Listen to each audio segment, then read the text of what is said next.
to the teachers themselves, because they are doing the best with the tools that they have, and a lot of them are superheroes when it comes to that, and they sit with you and they make sure you get it, and they make sure you have a good handle of the information. But sometimes a lot of students fall through those cracks, and even as privileged as I have been, I've fallen through a couple of those cracks as well, especially when it comes to mathematics, but let's not jump into that. Okay, but you would have mentioned something earlier about the empowerment starting at home, and I really found that was interesting, because I mean, education is, as you said, dynamic. It comes from many different places, not just the schools. So can you tell us a little bit more about why it's important for empowerment in learning to start in the home? The home is the primary educator, and I mean, rightfully so. When the child is born into the family, or lack of, there's where the first set of learning takes place, and the socialization as well too. Behavior is taught from home as well too, and that environment should be conducive. And when we look in the past, Trinidad and Tobago, it wasn't just the nuclear family, there was the extended family, aunties, uncles, grandparents, etc., etc. So that, the child had a number of adults, yes, male and female, to groom and to also, instill values, morals, behavior, etc. And then they go to preschool, kindergarten, whatever, institution that you call it. And there, further socialization takes place, because they will meet children of other, household and so on. And then from there, they gross motor skills are taught, and going into fine motor skills, etc. And then primary school and so on. But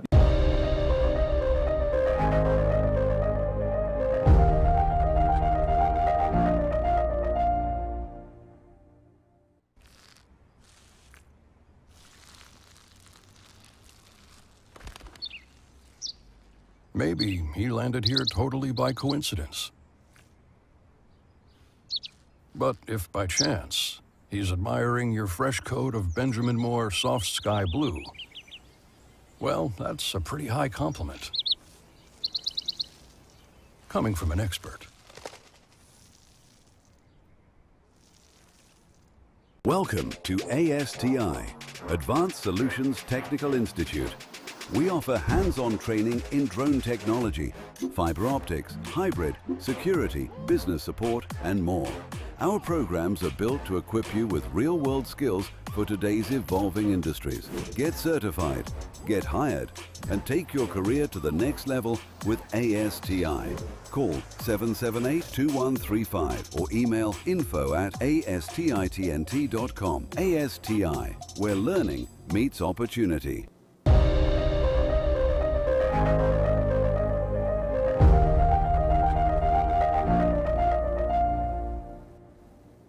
Good morning and welcome back to AM Prime on WESN.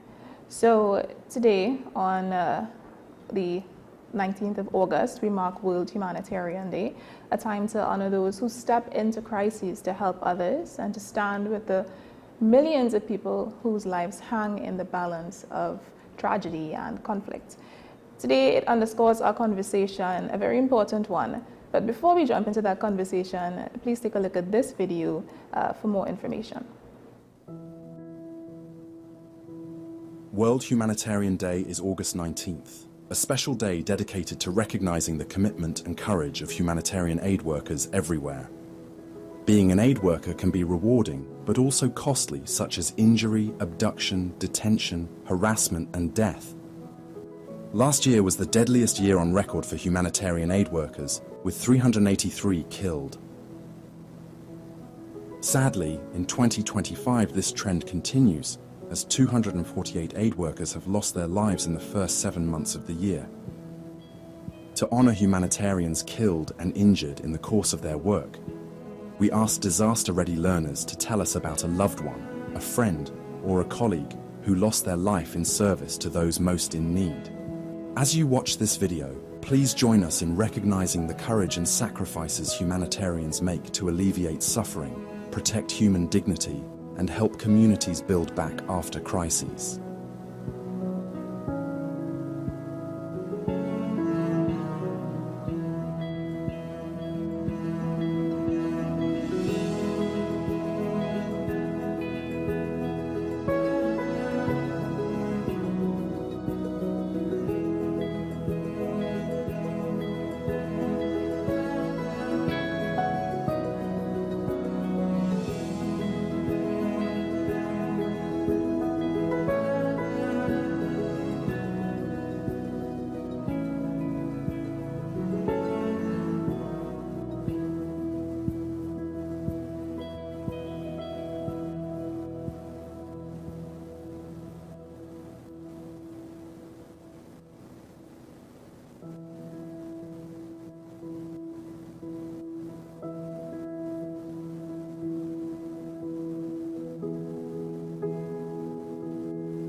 A beautiful video indeed to honor humanitarian aid workers all around the world putting in the work to relieve tensions and conflict for persons suffering tragedy, loss, and conflict. So to continue the conversation, to start the conversation, today we're joined by Ambassador Mohamed Zrug, the Sahrawi Arab Democratic Republic's representative to the Caribbean, as well as, no stranger to this show, Mr. David Abdullah, the leader of Trinidad and Tobago's Movement for Social Justice. Our discussion will focus on the long-standing dispute over Western Sahara, the territory claimed by both Morocco and the Polisario Front, representing the Sahrawi people. It has been called Africa's last colony. We'll explore the history, the current tensions, and ask also what the Caribbean region what role could the Caribbean region play in this, in supporting peace and justice in the region. So good morning and welcome to the program.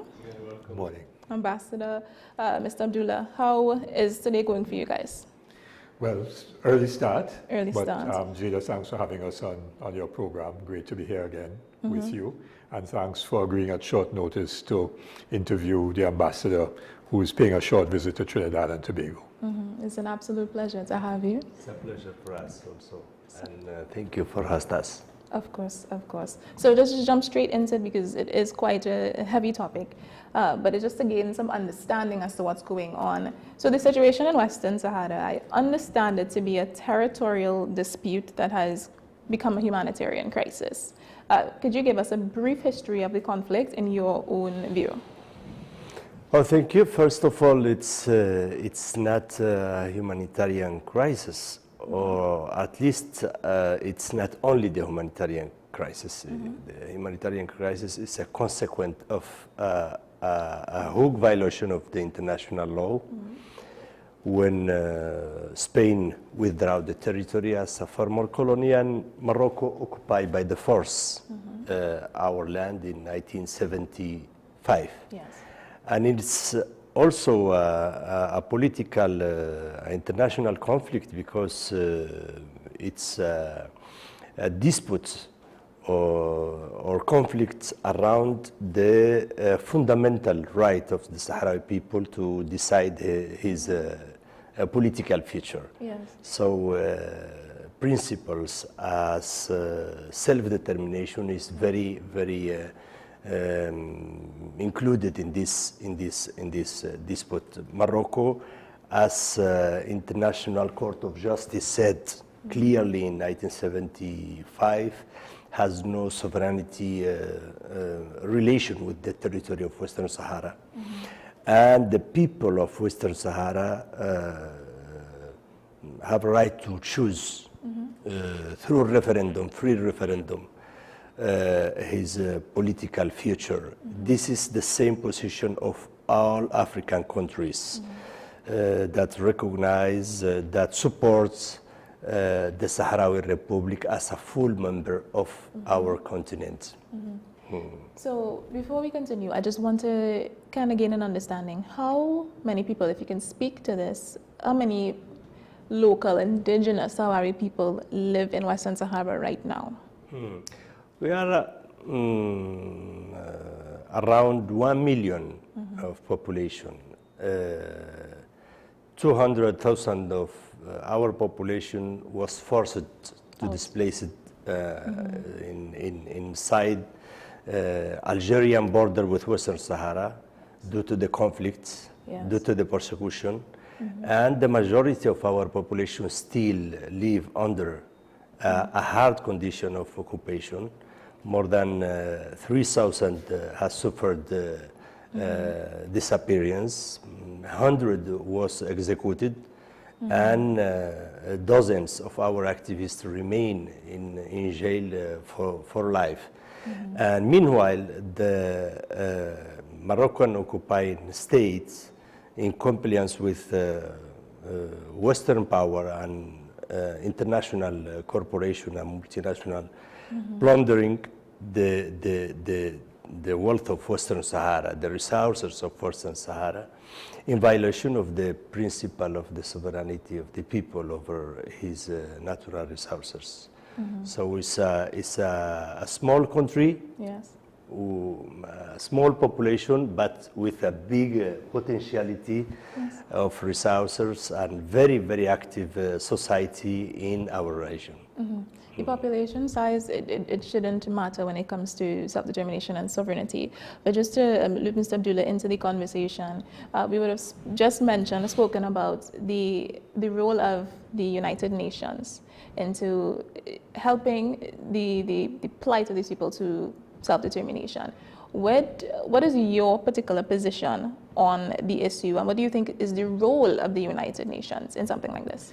Yes, well, there's a principle enshrined in the UN Charter of Rights and in many resolutions that everyone has the right to self-determination, or people have the right to self-determination. And therefore, there have been countless UN resolutions on this question. Of course, the UN will seek to find or propose a peaceful process between Morocco and the people of Western Sahara to resolve that matter, and the UN is supposed to hold a referendum. And this has been a decision made many, many years ago, but has not been put into effect to allow the Saharan people to determine precisely how they wish to be governed and wish to govern themselves. So there is, what part of the UN process is a committee on decolonization. Now, many years ago, Trinidad and Tobago actually was a member of that committee because there are still many colonies. In fact, the Caribbean, ironically, is the region that has the most colonies in the world, whether it is, Puerto Rico, the Virgin Islands, Montserrat, and so on, the other French overseas territories, St. Martin, the Dutch ones, and so on. So we have a huge number of colonies, Anguilla, etc. So we need, as CARICOM, to support the whole process of decolonization anywhere and everywhere, and therefore ought to support and give strength to the UN resolutions on the question of the referendum, to make sure that that referendum is held and to enable the people of the Western Sahara to express their political will for self-determination. All right. So we're having smart conversation right now, but I want to make sure it's understandable for everybody. So can you go ahead and explain the referendum, the language that you're using? Okay, so a referendum essentially is a vote where people vote not to elect a government, but on a specific issue. So if, say, in Trinidad, to break it down to Trinidad and Tobago for everyone to understand, yes, we have the law which says that if somebody is found guilty of murder, the judge must pass a sentence of death by hanging. That's the law. So if you want to change that, we could have a referendum. Do we wish to have a death penalty or not? And you have a referendum on that. And there could be referenda on many other kinds of issues. Do we want to have the Caribbean Court of Justice to be our final appeal court, removing the Privy Council? We could have a referendum on that. And the population, the people who are entitled to vote, will then vote yes or no. Referendum are normally very simple. Do you agree with this proposal? Yes or no. So in the case of Western Sahara, the UN is supposed to conduct this referendum, and I suppose the question would be, do you agree with the independent state of the Sahrawi Arab Republic? Yes or no. And people will simply tick yes, or they will tick no, depending, and that's what a referendum will do. And the outcome of that will then determine the future of that particular proposal. So in the research that I was able to complete, the Moroccan government has put forward a plan that they say would allow for a certain level of self-determination and independence by Western Sahara, even through occupation. So in this case, even if, say, the referendum were to come about and everybody was to take yes, we want these people to have the right to exist too. But if Morocco is proposing that, yeah, you can have the right to exist, then wouldn't it just be the same thing? Well, if Morocco, yes. In other words, Morocco as a colonial occupying state cannot then determine the terms of self-determination. That is a contradiction in itself. And therefore, it has to be the people deciding what their future would be without any kind of interference with Morocco. So what ought to happen in this situation is Morocco simply has to say, we will abide by the outcome of the referendum. That is what they need to say. We will abide by the outcome of the referendum. Okay. So, Ambassador Jrug, when it comes to the Moroccan claim to some sort of sovereignty over Western Sahara, what do you think? What can you explain? What are their claims to the country? What? No, the claim was refused, as I said before, was denied by the International Court of Justice. Why do they think that they have claim? Because is there some historical tie? The allegation was some link of sovereignty, of possession of the territory, but all this in conformity of international law, all this element, all this material, all this proof was refused by the tribunal. What I want to add in the idea of the referendum, that a referendum is the most important democratic tool. Yes. It's not something established by the international legality, as the referendum was made in Namibia or Timor-Leste or other countries. But it's about democracy. Yes. And we need that a solution must fulfill the international legality, but must be democratic. That means that the Sahrawi people can choose any option for his political future.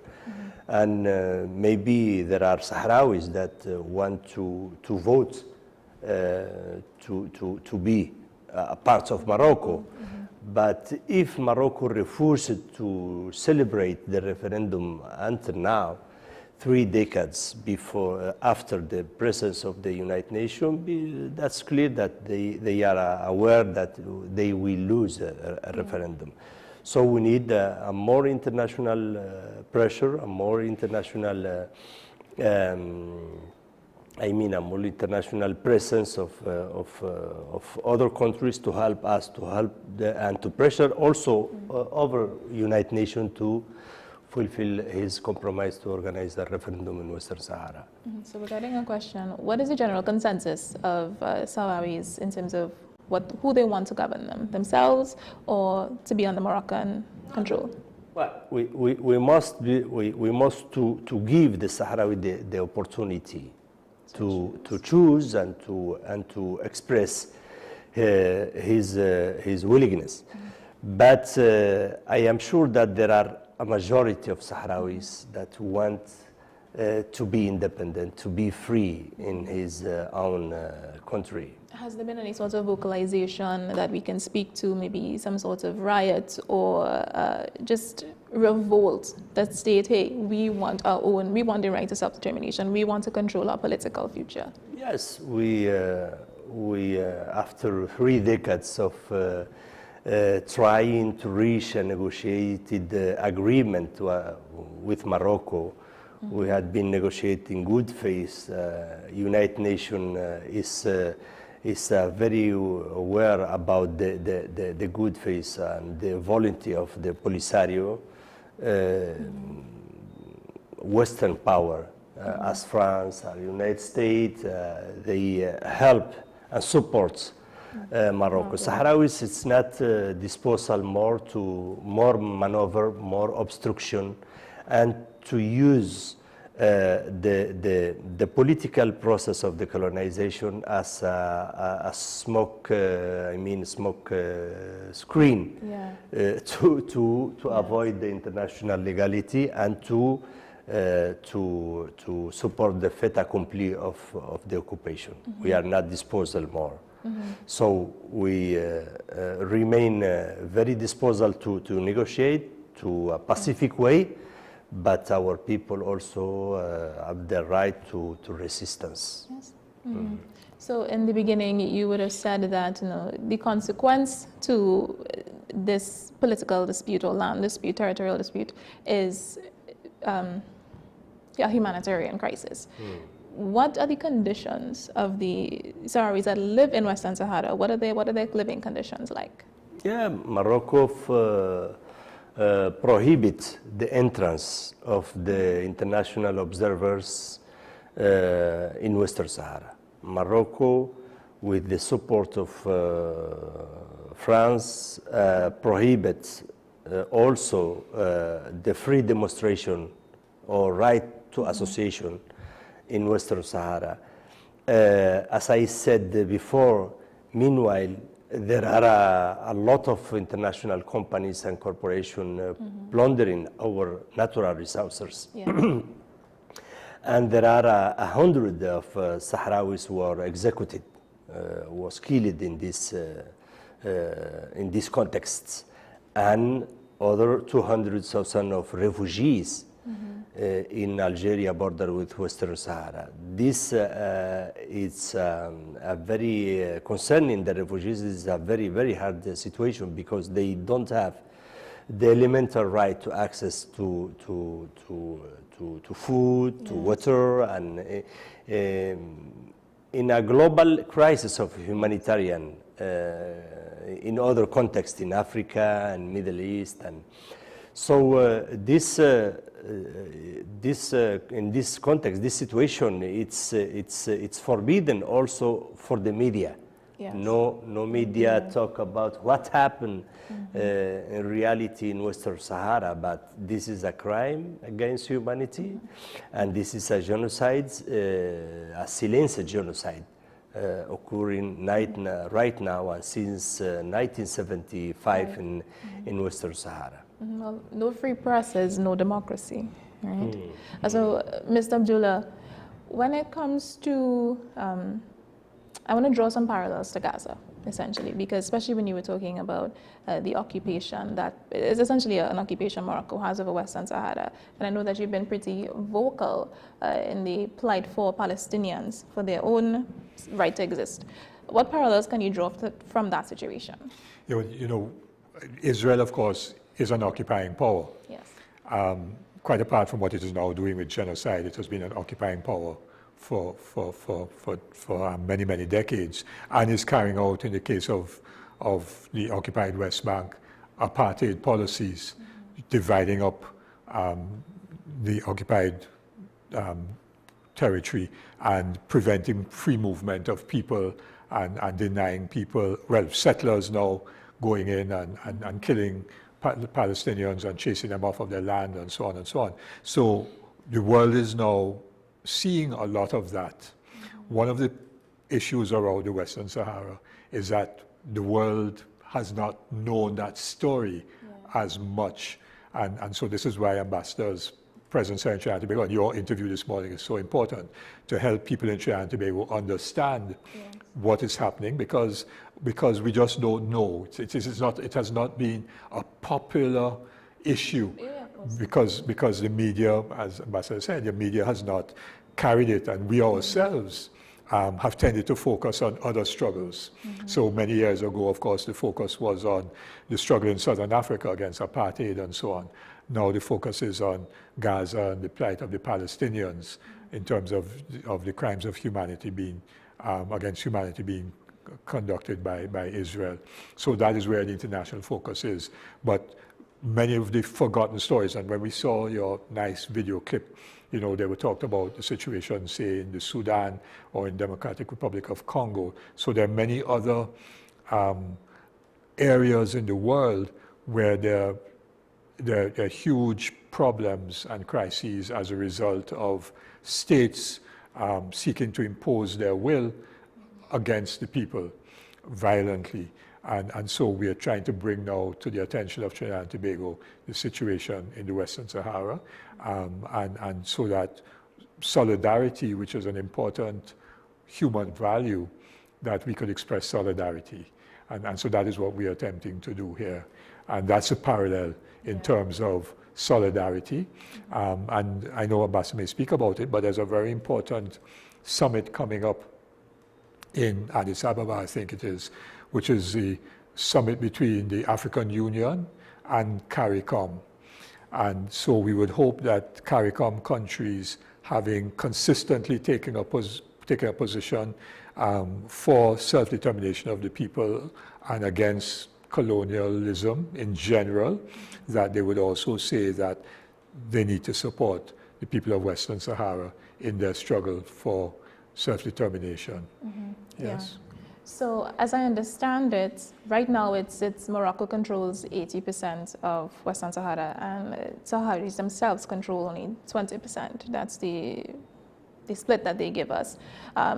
It's not the most understandable to think that Saharis actually, and I'm just speaking plainly here, have a huge chance at winning this fight, because as of right now, Morocco is backed by the USA, a Trump-run USA, and Israel. So my next question would be, human rights concerns are raised by both sides. How does the SADR view these allegations of human rights on both sides, human rights violations on both sides?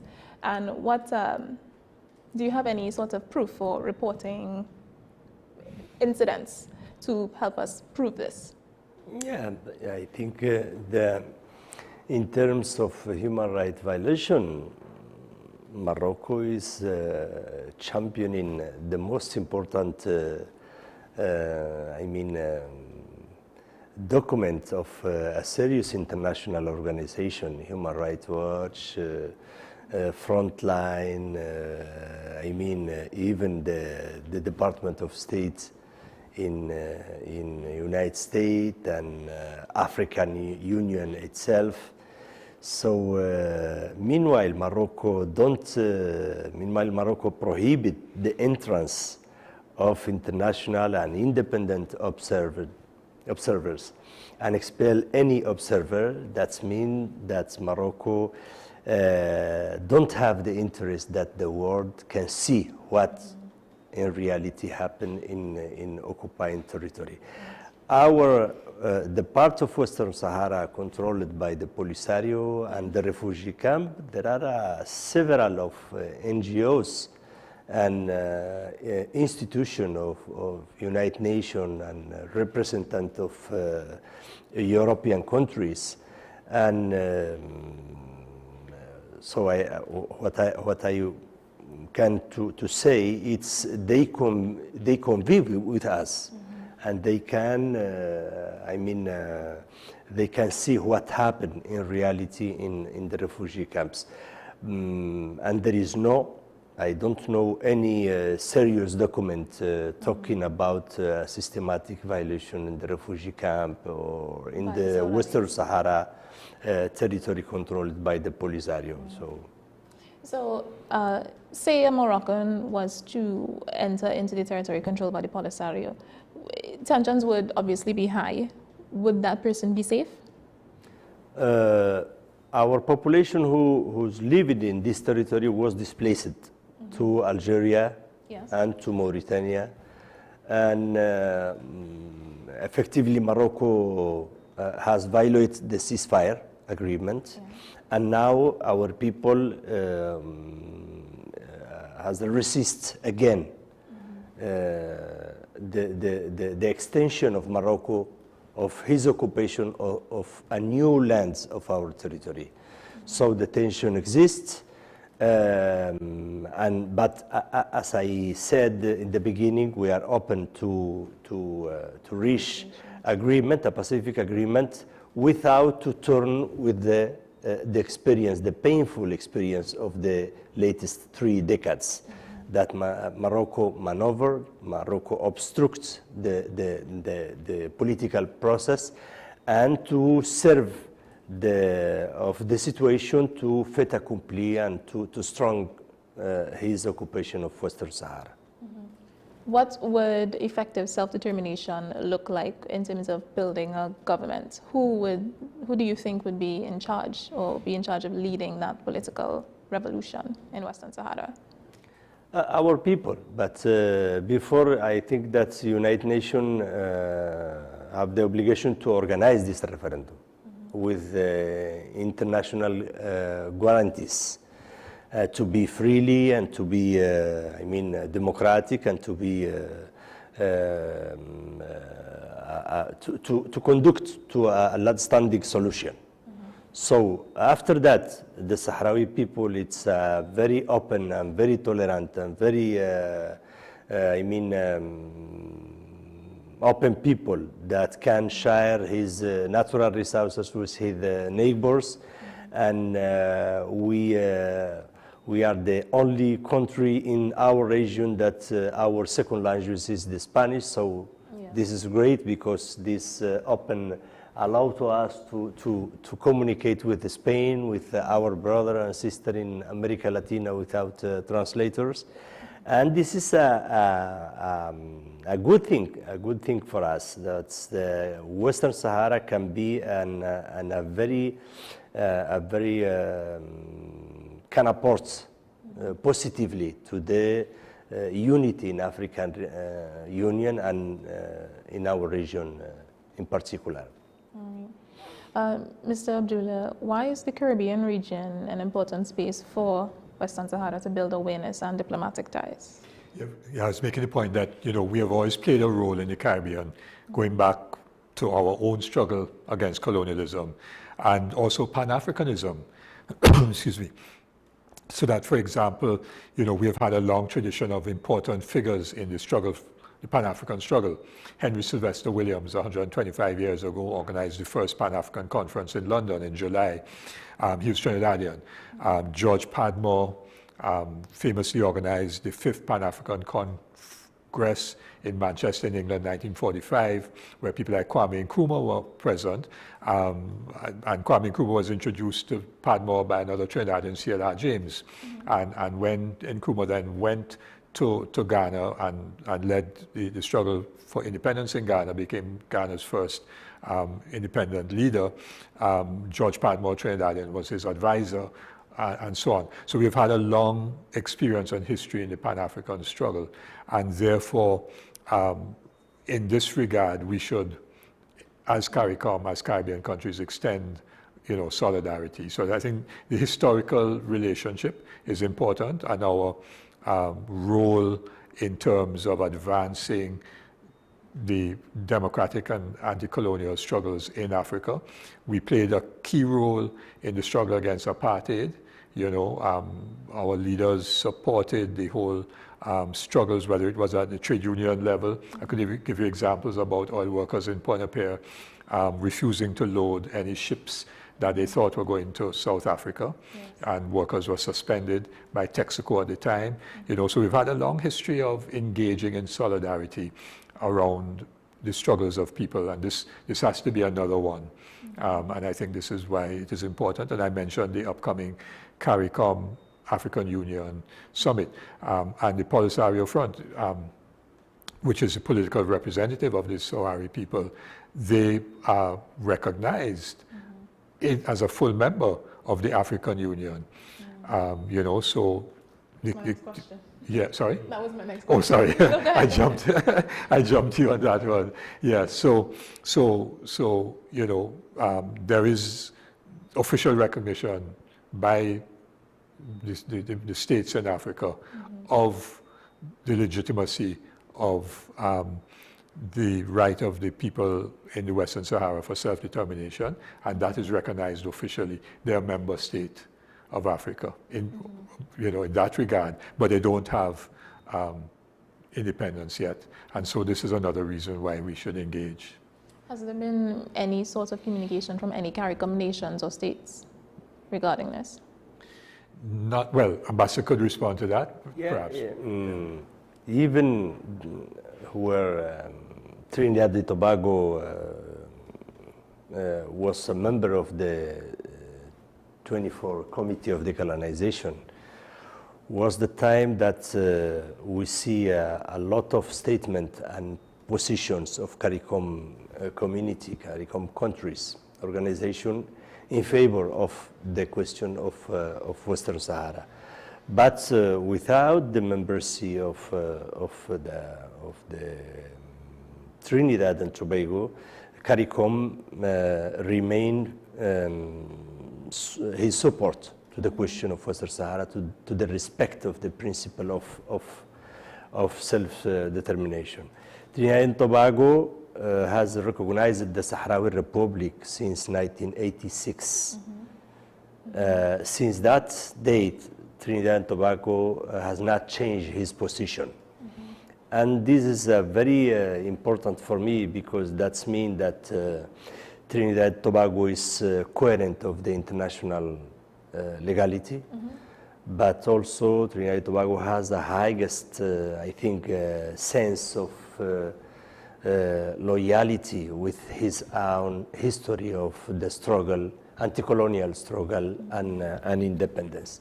That's why Trinidad and Tobago, but other countries, but in particular Trinidad and Tobago, has gained a relevant position in the region. And it's a very good position to advocate in international fora for the respect of the principle of our self-determination, but in other hand also to strengthen the bilateral relation with the African country as a Sahrawi republic. So that's why we are here to talk, to maintain interlocution with a political representative and civil society component.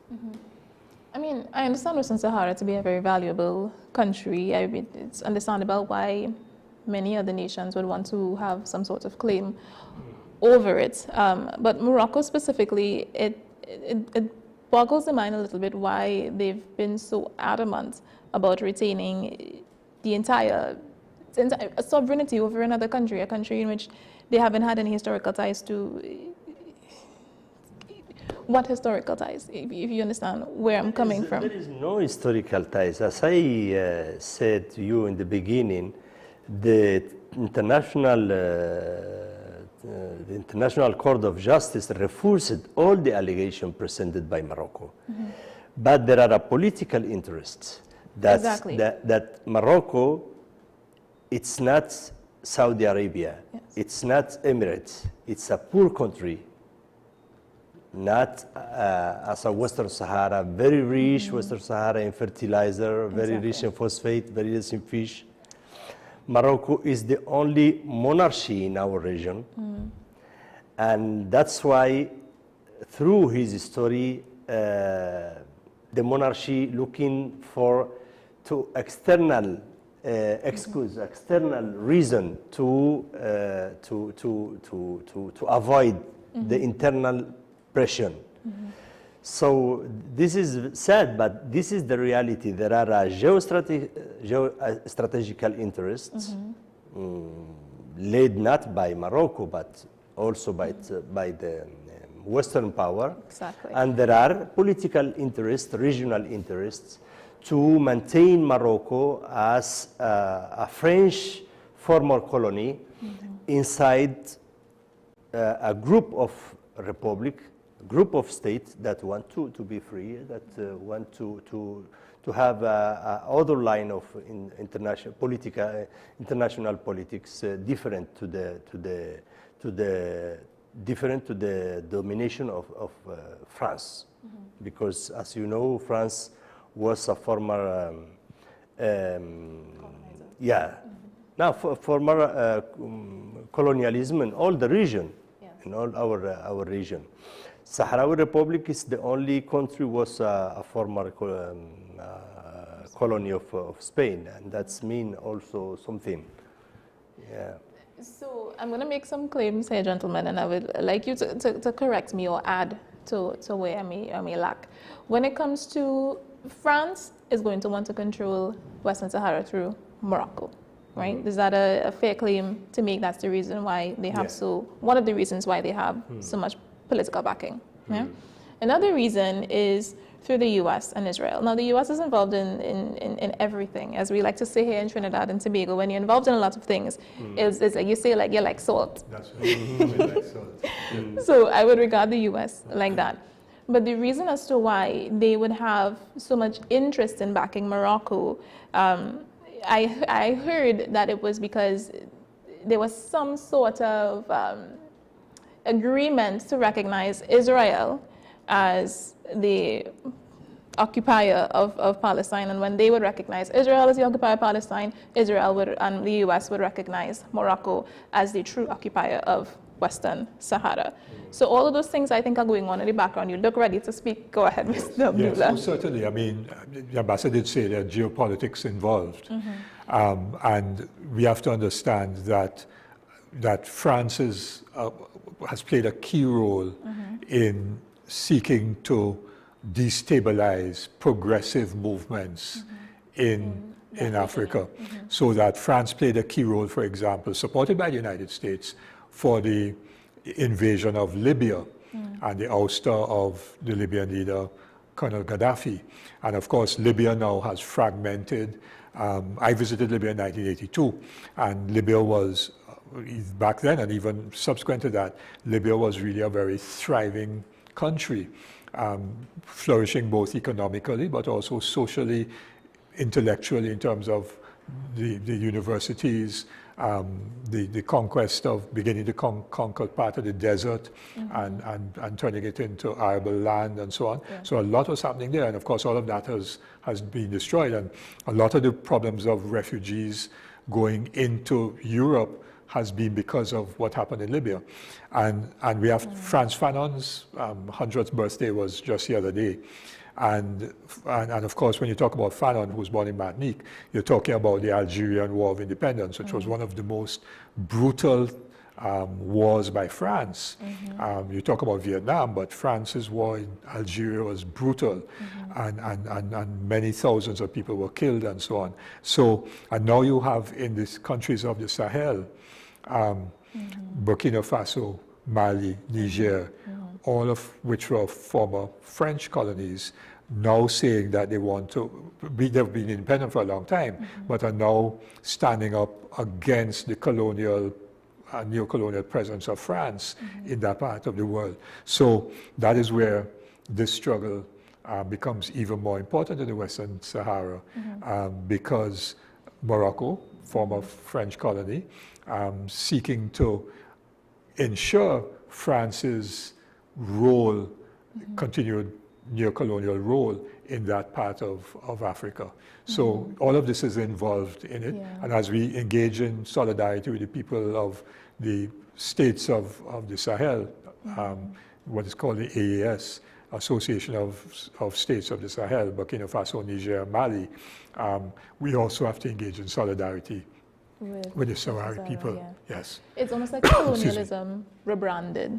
That's what it comes across like, the same towering countries who have, what's the word I'm looking for, taken over other countries before, and they're just still trying to somehow have some sort of dominance. It's almost like if England coming right back here in Trinidad and Tobago and saying that we can't be Trinbagonians because England owns Trinidad and Tobago, which has never made sense to me in any context. So Trinidad and Tobago, we tend to have a mindset here that's like, that's quite over there. That's that has nothing to do with me in here in Trinidad. Give me my, give me stuff that I feel like I need, that helps my life. Why am I caring about what's going on over there? So, Mr. Abdullah, I think you can speak to the mindset of some Trinbagonians, but why is it important for the average Trinidadian to care about what's going on? Because if there's a crisis anywhere else, and Martin Luther, I'm paraphrasing him very badly, Martin Luther King Jr. made a statement that if there's injustice somewhere, we must engage in that, wherever there's injustice. So we can't say, well, that is somebody else's problem, because suppose we have a problem, and it could be an earthquake, it could be simply which we don't want, but we're in an earthquake belt. It could be a bad storm. We would want to have others elsewhere in the world extending their hand to us in solidarity and in friendship. And just as we would want that to happen to us, we need to extend our hand in solidarity and friendship to others, because we are all part of humanity. And therefore, where there's an issue of concern about the human condition somewhere, we ought to be concerned about that. We can't simply focus on ourselves and be selfish in that regard. And what we are saying is, this is not requiring Trinidad and Tobago to extend resources that are needed here. This is Trinidad and Tobago simply taking a principled position and saying that colonialism is wrong, and that people have the right to self-determination, and therefore the Saharan people have the right to self-determination to decide their own future. And no France, no United States, no Israel, or Britain, or whoever else, or Germany, or whoever, should be stopping the people or supporting Morocco in stopping the people's right to self-determination. That is wrong. And where there's that injustice, we must say no to that injustice. Yeah. So, Ambassador, at this current moment, you cannot enter Western Sahara. No. Where are you right now? In refugees camps in Algeria. In Algeria. I and all my family, there are a part of my family that live in occupied Western Sahara. What is that As like? the majority of Sahrawi society during the last 50 years. What is that like for you? Hmm? What is that like for you? It's, as I tell you before, it's a crime against humanity. It's a crime against the right, the elemental right of our people to be free, to be together, against the right of family to be together, parents, brothers and sisters. Morocco not also expelled the majority of Sahrawis to refugee camp or to the diaspora, but also build a Burma that divides Wall, yeah. Western Sahara in two parts, and this is other crime against the humanity that occur right now in Western Sahara. But despite all that, we are confident that we will be free. We will go back to our homeland, and that's why the importance about that David said, the solidarity, international solidarity. No, there is no people, there is no country in the Caribbean and in the African continent can reach his independence, can reach his freedom without the international solidarity. That's why I think that there are a lot of conscience yet in the Caribbean region about the importance to be independent, about the importance to choose our political process, our political future. And we hope that Trinidad and Tobago can apport, can add something positive in this process to allow the people of Western Sahara to be free and as a last colony in Africa to gain our future. Essentially, and you'd think that we would understand that, having relatively only recently gained our own independence. So we have to begin to wrap the show. What is next? What do you think comes next? Because right now we are here because we want the pressure to be on into the international community. But what are you hoping for to happen after today? To give the Sahrawi the chance, not tomorrow, today, to decide the political future. To give the Sahrawi the option to vote, to go to the pool election, and then we can see the future for. So this is the question. It's not. It's simple. It's simple. There are people have inalienable right to self-determination. We must to respect that. The other scenario, it's very bad for all. It's more suffering for Sahrawi people. It's more disestabilization for Morocco, for all the people in the region.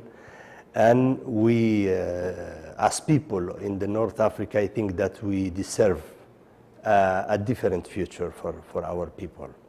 In peace, in quality, but also that in which we can build our democracies. We can build our countries. And that's why it's very important to make a political pressure in United Nations, on Morocco, on all parts involved in this question to ensure that definitively the Sahrawi people can be free. I'm going to ask a controversial question to Mr. Abdullah as we come to a close. But when it comes to the UN, at this present moment, based on what I've heard, there isn't a lot of respect shown their way. So it's almost easy, especially because of the issue going on with the United States right now, it's almost easy to disregard what they have put in place for situations like these. What do you have to say to almost kind of push home the point that self-determination is a right, regardless of who the body is saying it comes from? Yes, and you're right. The UN is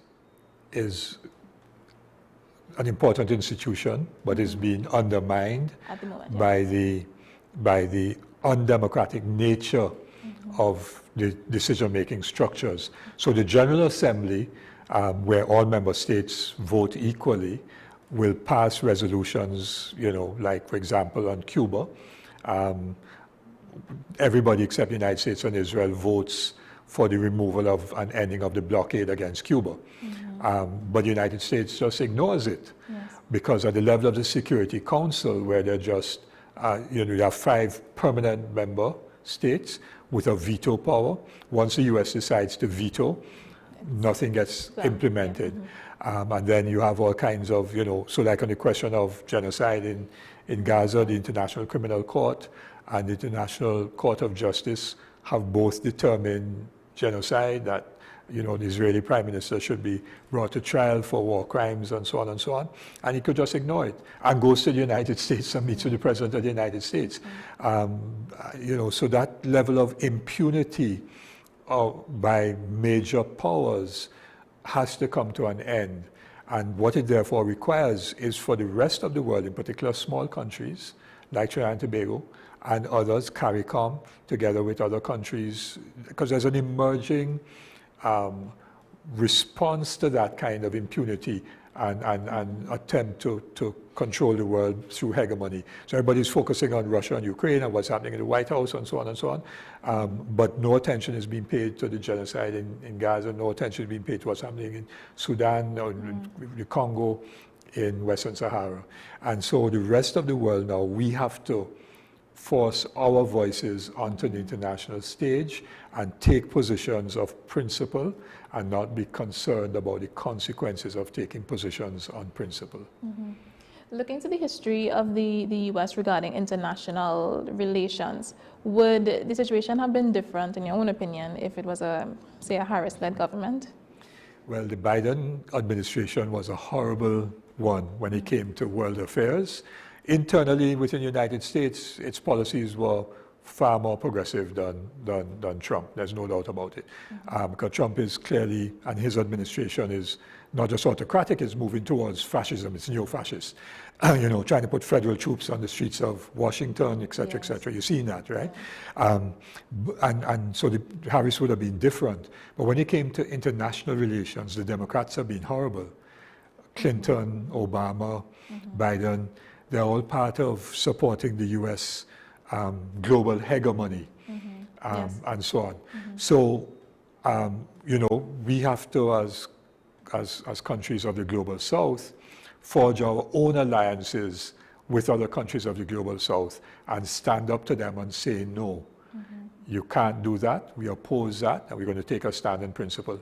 Ultimately, the old world order post the Second World War is collapsing. That's what we're seeing all over the world. And therefore, the construct of the United Nations with the Security Council constructed as it is, that too will come to an end. Yes. It's just a matter of time before that is democratized. Yeah. Okay, so Ambassador, as we understand it right now, the Western Sahara is open to negotiation, it's open to some sort of peace with Morocco, so long as there's a referendum to ensure that you have self-determination, right to self-determination and independence, the right to vote. So knowing that, can you give a last message to the people of Trinidad and Tobago and those watching on? My message of the citizen of Trinidad and Tobago that remember that colonialism, it's not end yet. There are a very colonial situation yet in our continent, a very inhuman colonial situation in our continent. And that's why we need the solidarity of the people of Trinidad and Tobago. And we need more involvement of free citizens in such initiative of solidarity carried out by the civil society, not only in Trinidad and Tobago, but in all the Caribbean countries. There are tools, there are information. We are disposal to offer that. And to make enough pressure on our government, on our international institution, to remember that we must to end the colonial situation in Western Sahara. And Caribbeans with this history of struggle of anti-colonialism and anti-colonial and for independence are the main involved in this task, in this objective. So we appreciate all kind of help, of solidarity to allow the Sahrawi people to be free, to be free. Well, thank you so much for your concluding points and for coming on and speaking with us. I appreciate the opportunity also. Yes, it's been a pleasure. Mr. Abdullah, of course. Thank you for having us, Jada. Appreciate it, and excellent discussion this morning. Thank you. I always appreciate it. And to the viewers, this segment is always to educate you and to just kind of give you a little bit more context so that you can go off and do your own research regarding the situation and come to the conclusion that best supports not just the countries that are asking for assistance, but for Trinidad and Tobago, because if we can support other countries, we can also, it helps us as well. So go off and do your own research, and if you do need any resources, you can always reach out to WESN, and we do have resources available for your own perusal. So thank you to Ambassador Drug and Mr. Abdullah for helping us better understand this dispute. We hope today's conversation encourages thoughtful engagement with all perspectives. So we like to do something at the end of the show where we kind of put on a quote. You know, so maybe something that kind of governs your life, something you say to yourself to keep you going. So my quote for today actually comes from Forbes, which says, "Do today what should be done, your tomorrow may never come." That's by Harry F. Banks, a world-renowned film producer. But if you have anything that you would like to add to that, please go ahead. You catch me by surprise, no. Yes. No, I think the important thing is that we have values, uphold values and principles, and the value of humanity should override everything else. I love that. Ambassador? Yes, I share the same same idea that this is not a question about Western Sahara people. It's concerning values of humanity. It's concerning what kind of world that we can to have for our son in the future. And the international system is in crisis. So we have the opportunity to bring an alternative model. The people of the South can give alternative model, and legality, democracy, and freedom still as my point of view, the better option of our peoples. Thank you so much. Thank you. As always, you can engage with us on WESN TV, WESN CC, or you can WhatsApp us at 682-9376, 682-9376.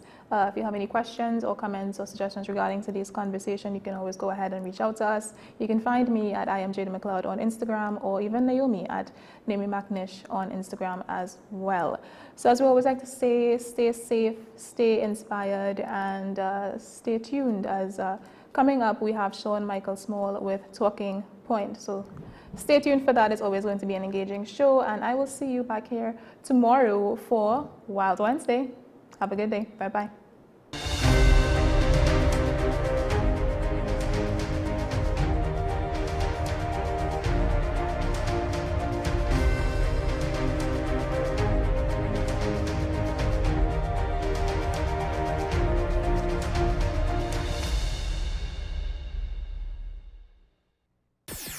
WESN.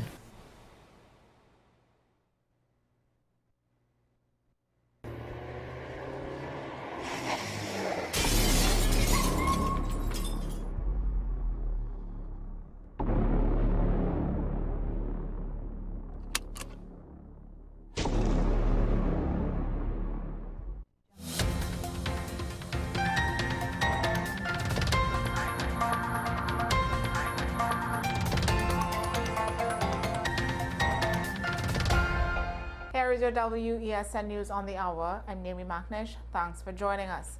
Here are the headlines. Vendors at Maracas Beach face regulation talks. CPEP CEO threatens lawsuit against Faris Al-Rawi. Stuart Young questions NGC over the Betham case. And internationally, Hamas signals agreement to ceasefire proposal. Now for the details. Government ministers visited Maracas Beach following a viral video of a violent altercation between vendors. Parliamentary Secretary in the Trade, Investment and Tourism Ministry, Dr. Neil Colin Gosine, Defence Minister Wayne Sturge and Housing Minister Philip Edward Alexander toured the beach to discuss regularizing rental vendors. Gosine said there are currently no contracts between Udicot and vendors, creating issues of extortion and disorder. Alexander suggested a police post to improve security. Udicot, meanwhile, condemned the violence and said it will review security while collaborating with ministries on regulation. CPEP CEO Keith Eddy is threatening legal action against opposition Senator Faris Al-Rawi, accusing him of a smear campaign. Through his attorney, Eddy sent a pre-action protocol letter demanding an apology, compensation and a withdrawal of allegations he says damaged his professional reputation. Al-Rawi had accused Eddy of concealing information and improperly renewing contracts.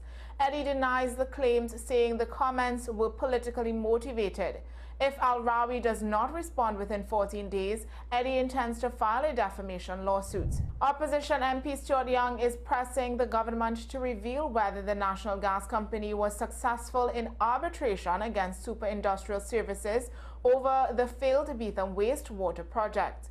Young noted the project cost nearly $1 billion and was never completed.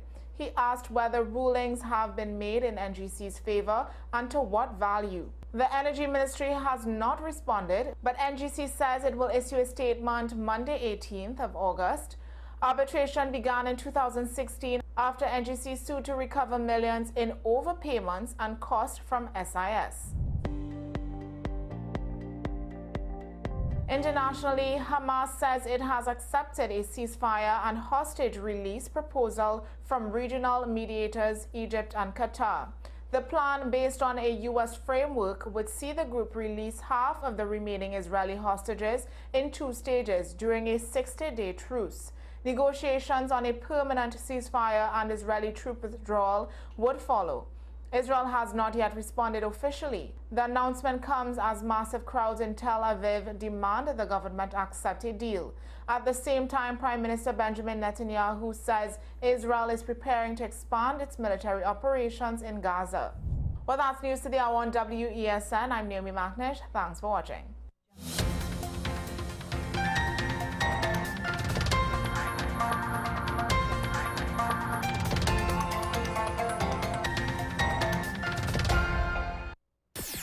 WESN.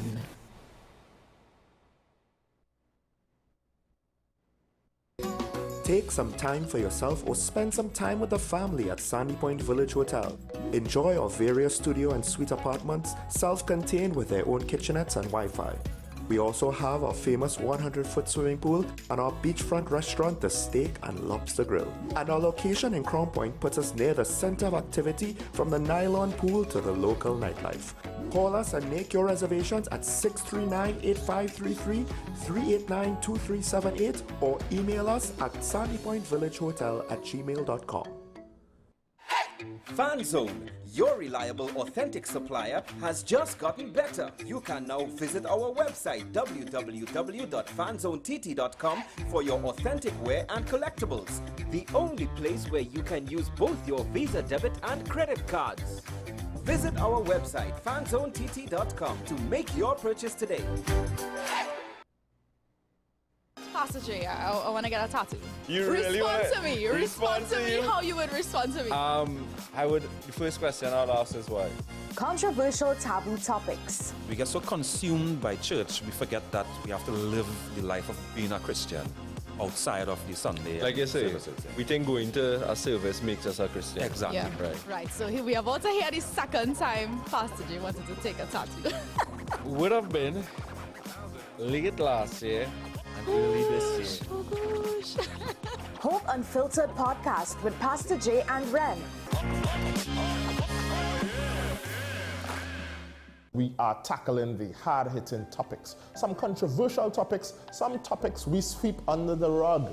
You don't always have to forgive in a relationship for it to move forward. If it is you are in a situation where you forgive the person, but to the detriment of yourself, what are you really doing? It is very uncommon for somebody in the younger age group to have dementia. Atheists don't not believe. Is that I can't disprove God, but you also can't prove God. So we cannot a stalemate. We'll focus on the woman who's being the victim, right, or the man who's being the victim. We exclude the children.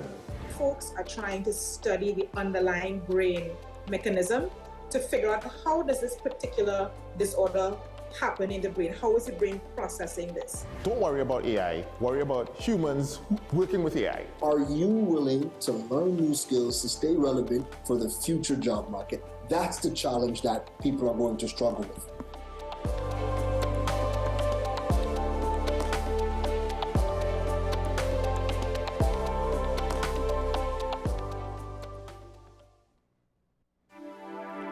I am Dr. Delphina Ovid, your friendly neighborhood dentist. At Community Hospital Dental Clinic, we offer examinations which include x-rays, basic oral cancer screening, and a treatment plan. We also offer cleanings, fillings, extractions, root canal treatment, and complete and partial dentures. Remember, you don't have to brush and floss all your teeth, just the ones you want to keep.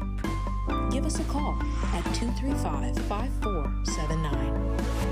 The Community Hospital of Seventh-day Adventist, where good private health care is affordable. WESN.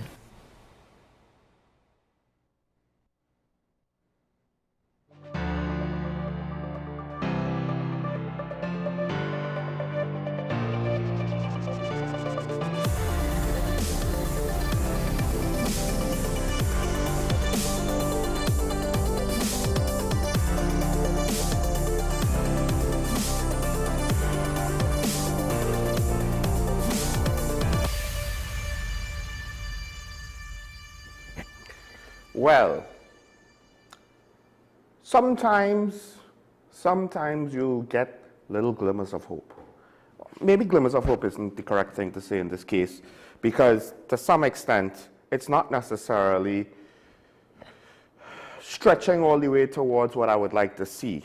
But I try to point out that I don't have issue with all unions, just the ones who have an approach to basically be all about their money, all about raises, all about keeping their members, not getting rid of any redundant, unnecessary workers, ghost workers, who might not even be showing up to work, right?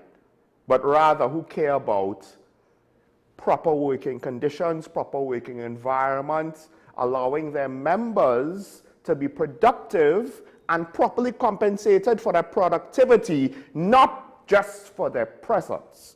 Now, the Prime Minister did essentially take a shot at Caribbean Airlines, which, in my opinion, is a long time coming, because Caribbean Airlines is one of those entities that seemingly lacks any accountability on certain levels. They have financial issues. Now, granted, whoever sold the Heathrow slips, whoever got that kickback, yeah, to some extent, I do wonder if that could also be cause for some sort of inquiry. But regardless, that has contributed to Carl's current position, especially when they wanted to go back to the UK. And I remember looking into the situation, it seemed as though whoever was leading Carl at the time, and I'm talking maybe over 10 years ago, yeah, a little over 10 years ago, might not have been even actually doing due diligence on a lot of decisions they were making. Regardless on how true or not that is, we've reached where we reached with Caribbean Airlines. That had to suffer through a whole host of challenges. Meanwhile, we do need to ask, outside of certain amounts of diaspora and regional connectivity, what is the airline offering? I hate to say this, but there's a part of me that wonders if we could even look at certain operations of Carl and say redundant, move on. Because we see more than fine with begging foreign airlines to operate and bring flights into TNT. Almost like if we don't have a regional airline and we're dependent on somebody else, then what's the point of having your own? It's like saying, I'm going to be a supermarket that has my own distribution company, but then I'm still going to do, what, 80% of my business from some other distribution company. Now, two unions, the Aviation, Communication and Allied Workers Union and the TNT Airlines Pilots Association, sent separate letters asking the Prime Minister, because she took a shot at Carl, saying you have 2 years to clean up your act, otherwise you're going to face potential job losses. So the union is saying, whoa, can we meet? Because to be fair, at least to some extent, the union is not going to have a say in the process as outlined by the Prime Minister so far. Management is on the clock. The executive is on the clock, but the unions might seemingly suffer the consequences, unless the Prime Minister was basically saying, yeah, you guys at the top, you all will suffer the job losses, right? How far is she going to be willing to go? They want to clarify the government's position regarding Caribbean Airlines, which, I mean, she did get them 2 years, so it's not as though this needs to be a now for now thing, but kudos to them for not taking too long, for not making assumptions, for not taking it for granted that they're too big to fail and feeling entitled. I guess because some people thought that about BWIA, and look where that got them. So, Carl is in a rough spot. To what extent do we have to blame the previous administration with regards to their oversight of Caribbean Airlines? Because, and a lot of people want to look at the previous administration and see how wicked they were. No, I don't think they were wicked. I think a lot of it was a combination of incompetence, laziness, and a lack of will. That's what I think most of the issues are. There will be certain things where we could point to a direct decision made, right? That could be attribute the blame directly to them, to something they did, to something that they actively pursued. But in a lot of cases, I don't think they actively pursued disaster. I think they just incompetently stumbled themselves down the hill and snowballed the disaster, multiple disasters, and Carl is potentially one of them.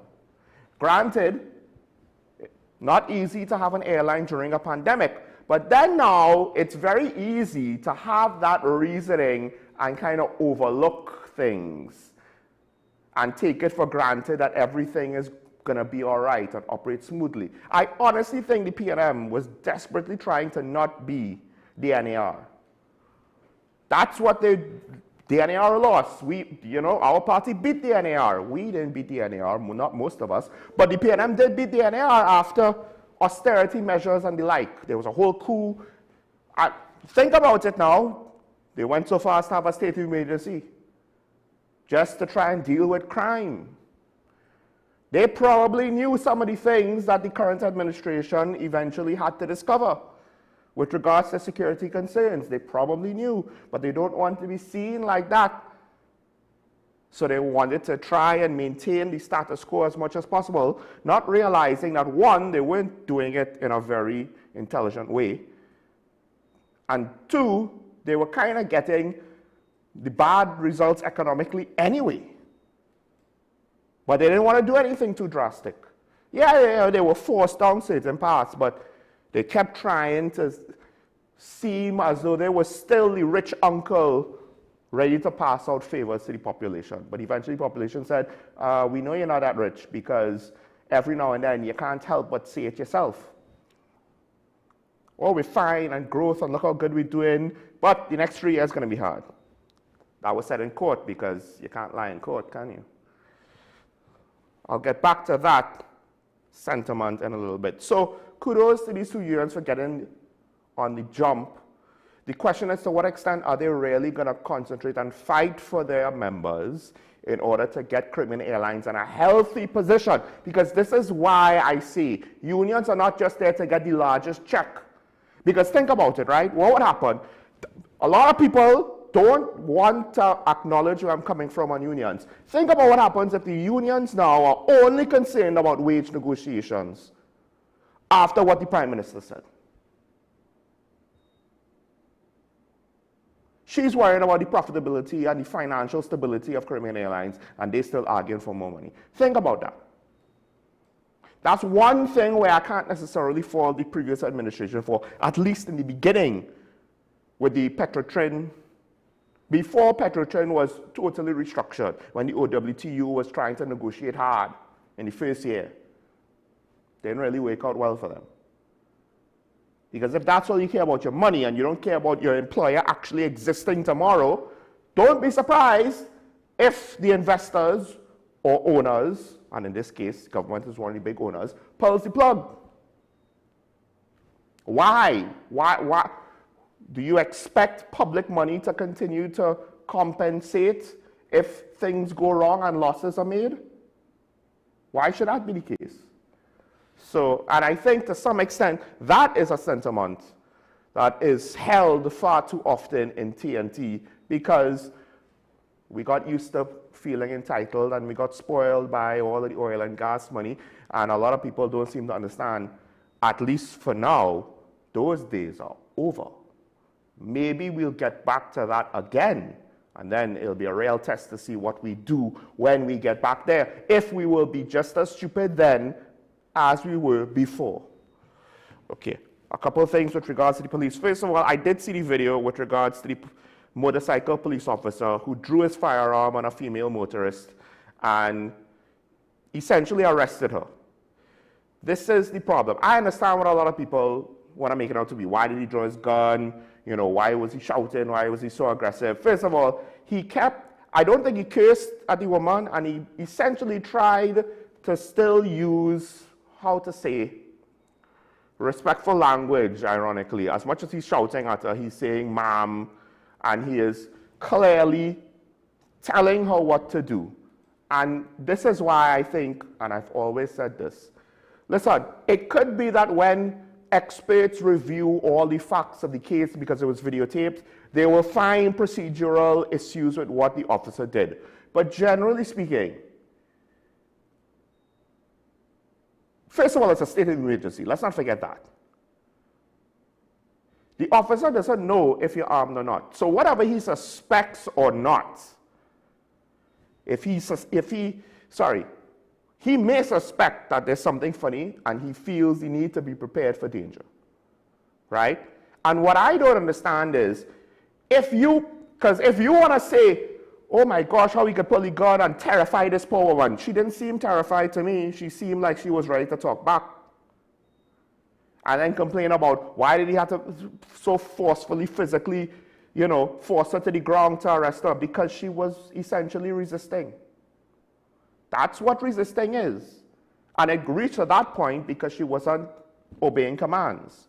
I don't know what caused them to have to give these commands, so he might be at fault from the start. I have no idea.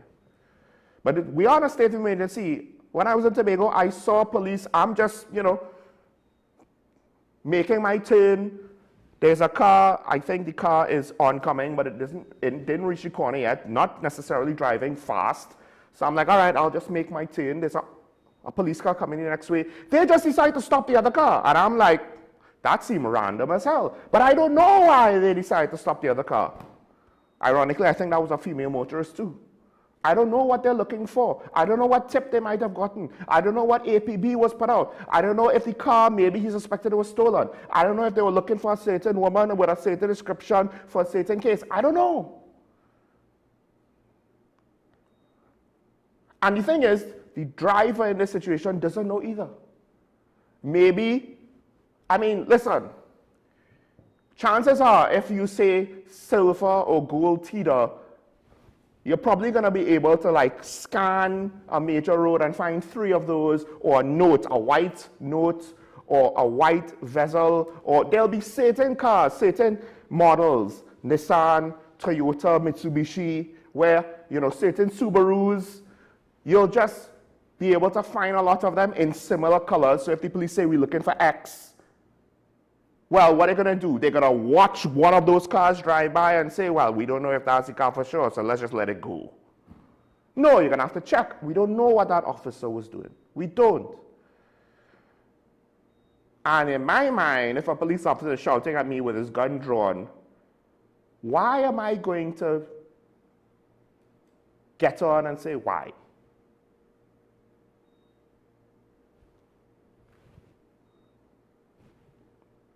Why would I do that? This is not, I'm not a teenager rebelling against my parents.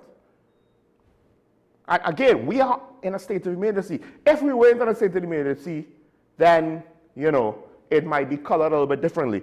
But regardless, I'm not saying the officer's innocent of anything. They might find faults with him.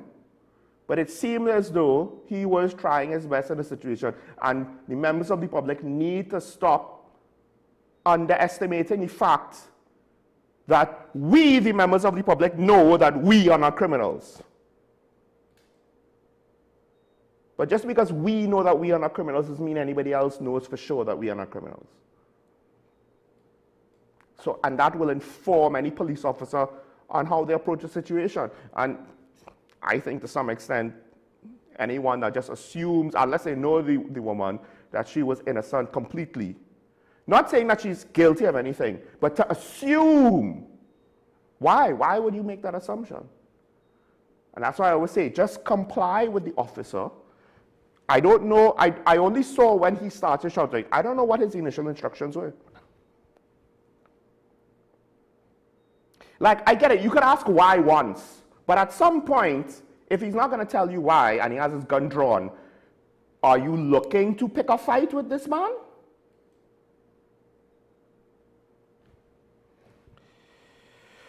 Anyway, even if the officer was at fault, the female motorist was putting herself in a bad position. In a bad position. Why put yourself in a worse position? You didn't prevent anything, did you? And the thing is, depending on how it turns out, she may or may not face charges for something she did. I don't know. Maybe she didn't go far enough to face charges. I don't know. If she fought back, I mean, I do think she got hit with a resisting arrest, potentially. So, anyway, I don't know why we had to make police jobs harder. Police did get $20 million in drugs over the weekend, I believe. They got a report about someone transporting drugs in a red vessel. So type of car is not, there's no, well, my car is a new car and a nice car, so obviously I'm not a criminal. No. It's a businessman. This is not no little boy on the block in some beat-up old PAY station wagon from a 1995 model that's barely holding together, or some panel van. No, they didn't find anything in the car, but then they searched his business and his home, and they found $7.8 million worth of cocaine and another $13 million worth of marijuana. Of course, it's only 5.6 kilograms of cocaine, but $7.8 million worth of the stuff. That's the kind of thing that I hope to see more of. This one-off getting drugs thing doesn't prove nothing. I appreciate it, but it proves nothing. But this is one of those situations where I think the state of emergency allowed for this to happen, because essentially they search his car and then they continue to act on the tip, Now, for now, they don't need a warrant. From what I believe to be the case, they went into his business and his home and they found the stuff. It's a happy accident because this is not the purpose of the state of emergency, but as far as I'm aware, I am not a lawyer, but as far as I'm aware, it's allowed. And this is why, to some extent, crime has been suppressed a bit, because you don't want to give the police clues about your criminal enterprise any more than they have already right now, because they get a little bit more leeway and stuff like this. So, $7.8 million worth of cocaine off the streets, and I do wonder if, I don't think this is a thoroughfare, but I could be very wrong. To what extent was this going to be distributed on our streets and bought by our citizens? And now the next question is, because this is in Glencoe, was the economic demographic bracket looking to buy this stuff? I wonder. And does that have anything to do with why the cocaine isn't taken off the streets? Maybe, maybe not. You can make of that of what you will. One thing that I don't understand, so the police station lost some of its records because not everything is digitized yet, because this is 2025. So we're at the cutting edge of pen and paper technology here in TNT. And there was an issue with electrical power outages and fire alarm activations. Not entirely sure why. I do wonder if it was more like a power surge, but regardless, there was an issue with the fire suppression system and one of the water pipes, potentially because of the fire alarm activations. Regardless, the water for the sprinkler system flooded out a records room, a secure records room. Now, here's the thing.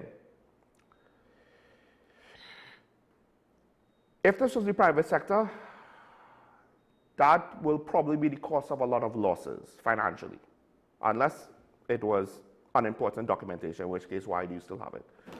But this is important things like FUL applications and original documents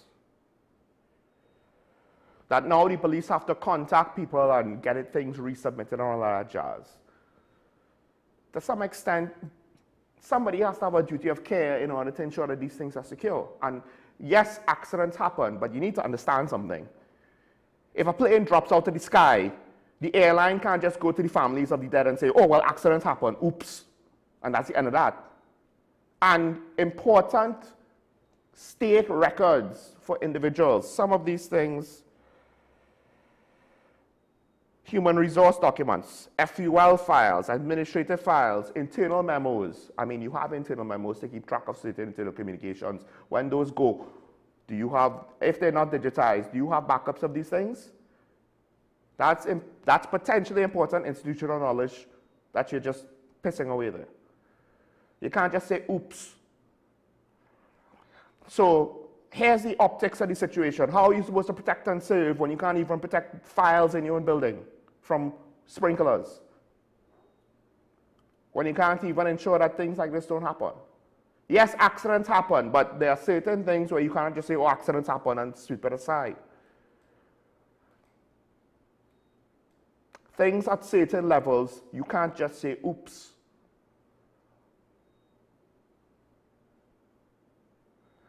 And to what extent is it a clue of a pattern of behavior where we just not professional? Let's not just limit it to the police now. Let's just say we.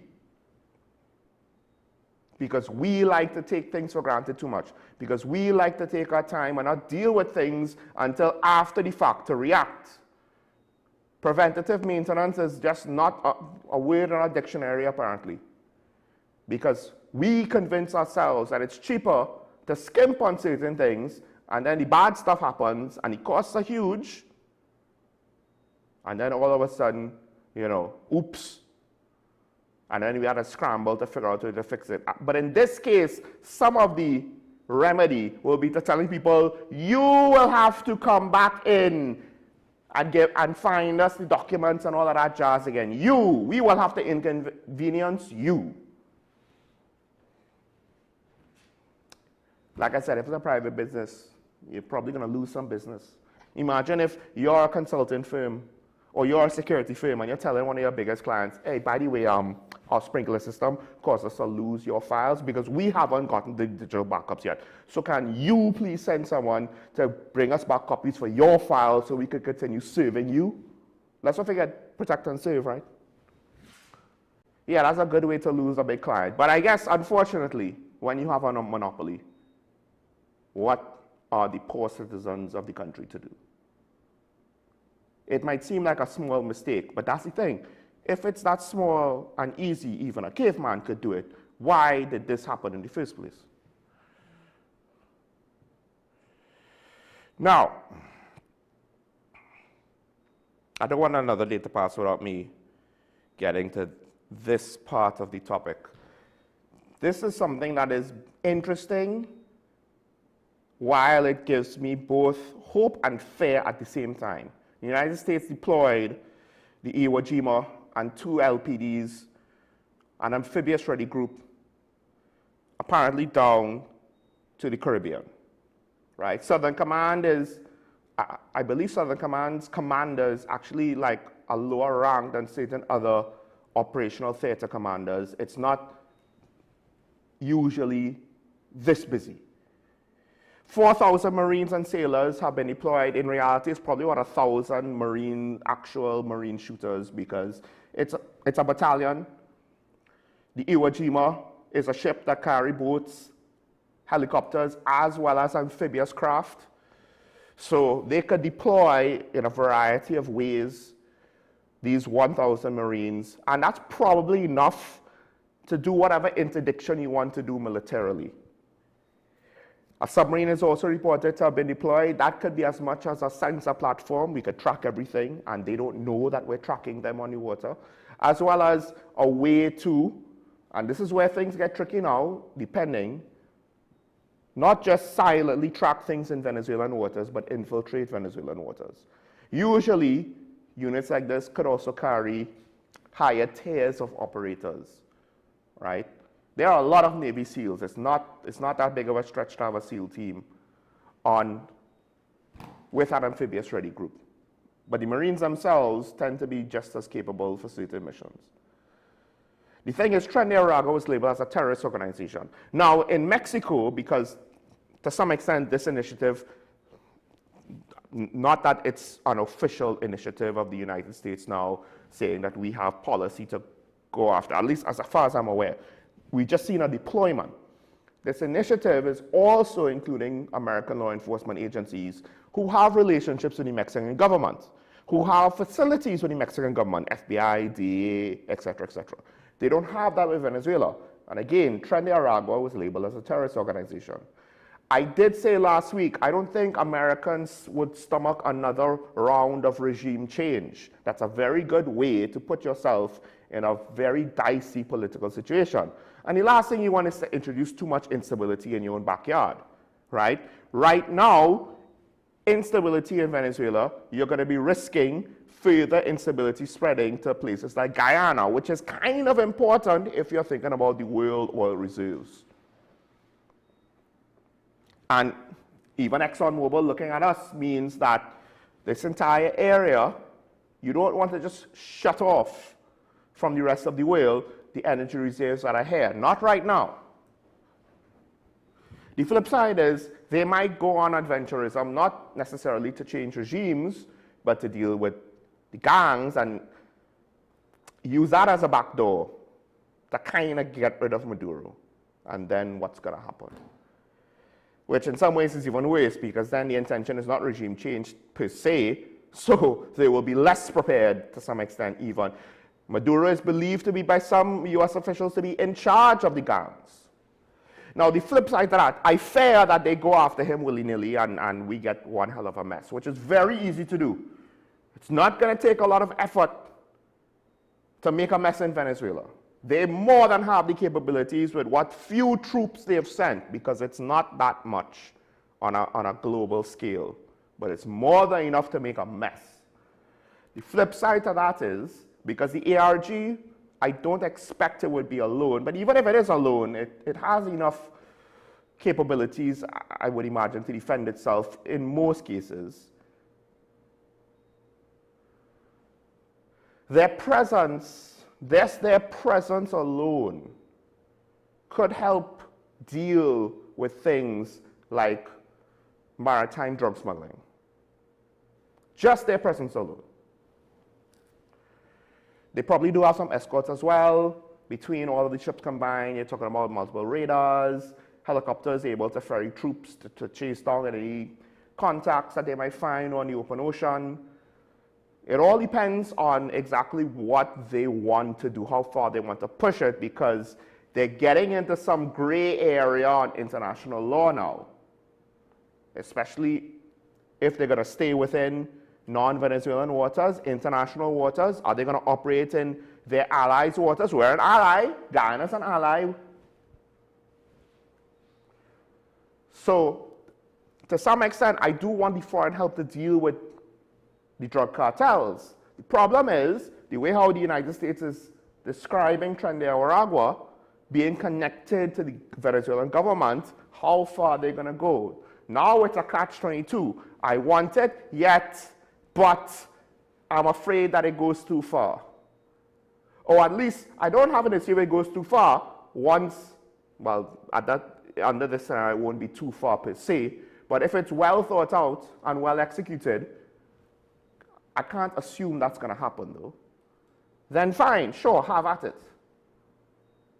But that's not likely going to happen, that it will be well thought out and well executed, and all the ducks will be in a row, and all the T's will be crossed and I's will be dotted, and they will go in quick, clean, easy, deal with whatever they have to deal with, and then when they leave, it will be so bright, shiny, and new, and we'll all sing their praises, you know, sing kumbaya, hold hands, and be one great big happy family after they're gone.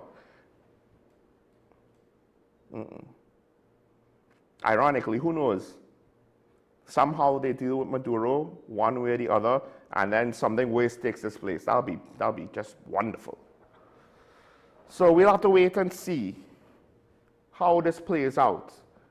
The United States Navy already has issues with the readiness of the amphibious marine expeditionary units and the readiness and ship maintenance for units of this type. So it's not a simple thing for them to just deploy one in a region where you're just going to deploy them there and have them sit and wait. It's using up a maintenance cycle of ships. It's using a deployment cycle of the personnel. The aircraft also has to undergo maintenance. When you're at sea, it costs a lot of money to have a navy like this that will go out and project power like this, even at this relative small of a scale. So it's not a simple thing. Now, they might just get cold feet and say, we're not going to do anything. We're not actually willing to risk the biscuit. But this will be a very expensive, saber-rattling exercise over an issue that maybe doesn't warrant a military response at this level. This is not like the Middle East. This is not like Russia, Ukraine. You're talking about a drug cartel. You're supposed to let law enforcement deal with that. But there's been some momentum with regards to the American military going after drug cartels. And there's debates on to what extent the drug cartels will be able to fight back. But somebody did interview the drug cartels in Mexico. Basically, they said, look, we'll just go to ground. We'll just rebuild. To some extent, they started moving their stuff out of Mexico to Canada. And the Canadian government is a little bit more Canadian.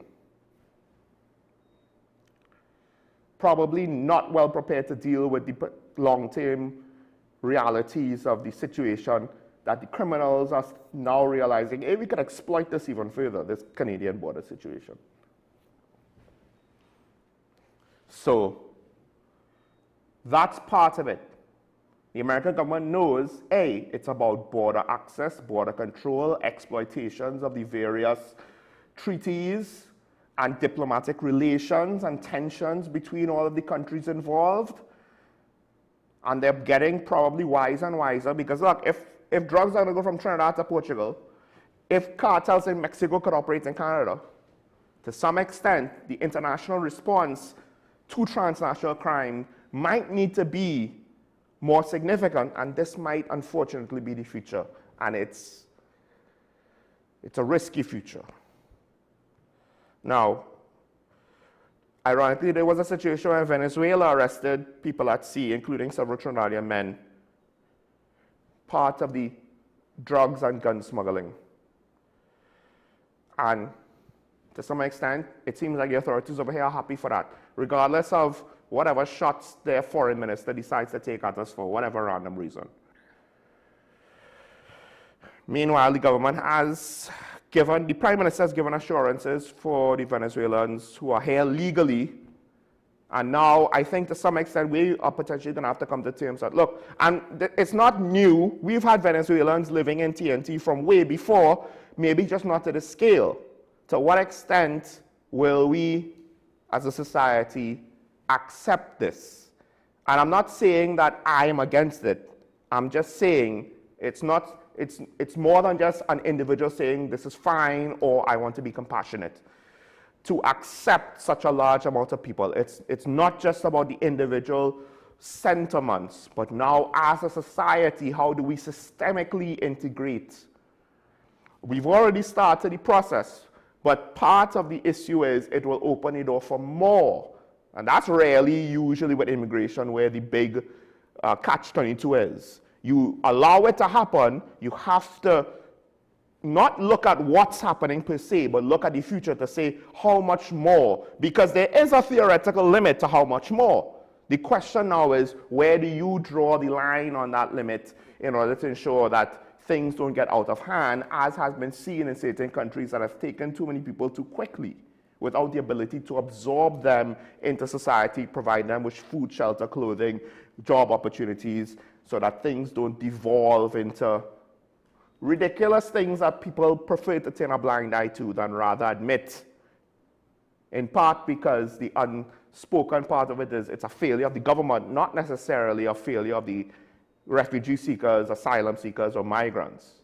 Although they have their responsibility to pay for their own choices. But, so, and this is the sad reality of our society. Some parts will welcome them because our labor market was messed up by that CPEP-ERP situation. So here we have a group of workers who are not affected by government hiring practices because we're not going to make Venezuelans dependent on the government. They can't vote, at least not this generation, right? Think about it now. And that's why a lot of places end up hiring them, because they're not dealing with those scenarios. At least that's my opinion. All right. I've gone on more than long enough with regards to just my opening thoughts. Let's take a break. Way too long for this break. So let's take a break. When we come back, we'll go into the daily review. There's the whole independence thing, but more than that, there's the follow-up to the independence cancellation. Stay tuned. This is Talking About the WSN. Sean Michael Small will be right back after this.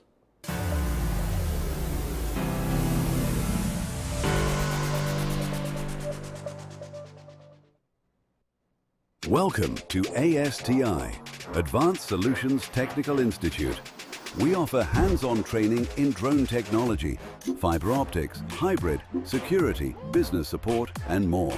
Our programs are built to equip you with real-world skills for today's evolving industries. Get certified, get hired, and take your career to the next level with ASTI. Call 778-2135 or email info@astitnt.com. ASTI, where learning meets opportunity. KDM Health Limited says, test yourself for STDs in the privacy of your own home. Our self-help test kits for all STDs are available at our wholesale office in Chaguanas. Call 283-1423. Visit our website at www.kdmhealthtt.com or email us at kdmhealthlimited@gmail.com to place your orders. Available at all health institutions and pharmacies. Contact us for a free list of products and prices.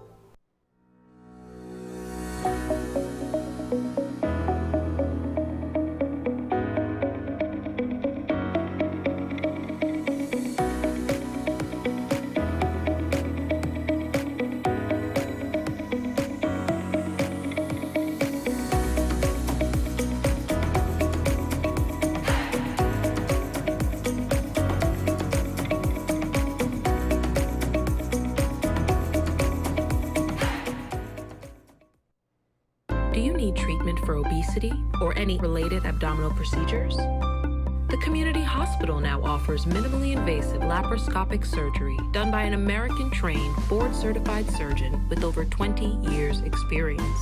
Give us a call at 235-5479 for more information. The Community Hospital of Seventh-day Adventist, where good private health care is affordable. If these walls could talk, they'd cry uncle. They didn't plan to become offices or yoga studios. But they've stood by us, even when we got a little stir-crazy. For that, they deserve some thanks. They deserve Benjamin Moore. Feeling drained? Struggling to keep up? It's time to take control of your wellness. On this episode of Wellness Unlocked, we're diving into the key nutrients your body needs for all-day energy and balance. With 100% or more of your daily essential vitamins, plus added chromium to support healthy blood sugar, this is complete wellness in a single soft gel. Join us as we uncover how small changes can make a big impact on your health. Don't miss Wellness Unlocked. Watch now on WESN and take the first step toward better health.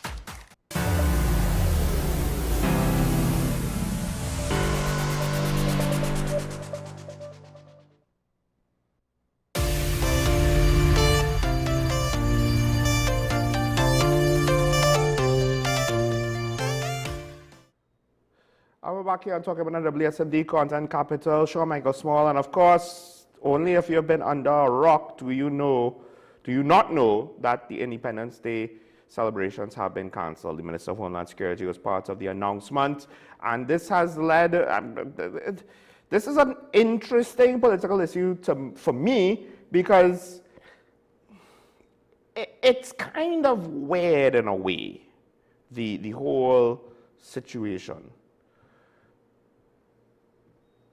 So,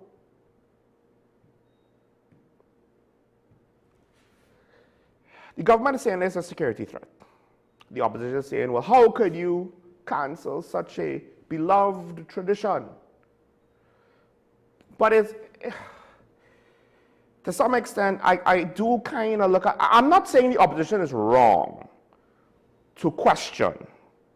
It's just that it seems almost like if they want to avoid the government's reasoning and they're not actually speaking to it, and it causes their arguments to kind of come across as ineffective to me, for the most part, at least more so than the government's in this case, right? Because one of the latest things to come out of this, the Prime Minister has basically come out to say, she was questioned by a media house on the whole situation, and how the question was phrased kind of makes me wonder, right? Because they were questioning her. This is the report about her perceived absence during a time of mixed messaging over the real reason. First of all, I don't think I have seen mixed messaging coming from the government over the real reason of the Independence Day cancelling, right? So she basically told the media house, you and the PNM are free to go about Port of Spain on Independence Day yourselves. We did not restrict movement on the day, and that was the response. Essentially, the Prime Minister, it's been interpreted, the Prime Minister saying, well, if you want to celebrate Independence Day, you know, you all go ahead, have at it. Now, the PNM administration, the opposition leader, and as well as, I believe, Dr. Mary Brown, they're basically saying, well, you know, political parties do not, this is traditionally not the responsibility of political parties, responsibility of the government. Well, you can't go a step further and say, well, the office of the opposition leader is part of the government. Although, ironically, this will be more of a play out of Kamala's book of usurping state function as the opposition leader. But let's not remind people of inconvenient truths now. Because this is the thing. And to some extent, I could understand why some government ministers are saying, well, what do they not understand about? In fact, Dave Tanku, I don't know if we have the picture of Minister Tanku yet. Sorry, I now sent that. Hopefully it went through. He's basically, now he's used some colorful language with regards to the PNM's response, which you're a minister, sir. You could please refrain from that sort of thing. But on social media, he basically said, look, the government has established that there was a viable, true, and real security threat. And now, when you say established, you could say the government stated, you could say the government claims. Could you say established? Wouldn't that require, I don't know, presenting the public some kind of evidence more than just your word? I guess in the context of like a debate scenario where we're just talking, then you could say that yes, in the dialogue, in the debate, we have established that this is a thing. But to some extent, I don't know, this is not debate though, right? This is real life. And this is governance, not just talk. So I don't know if I would agree that you've established. But the point is the government has been relatively consistent. We have a security threat. We're not going to have Independence Day. And ASP Arun was here. Part of it is how many national security personnel you want to just have conducting a ceremonial function during a state of emergency. And this is where the PNM are losing me on this. I mean, Minister Tanku even brought it up. Why is the PNM so anxious to have all these individuals in one place?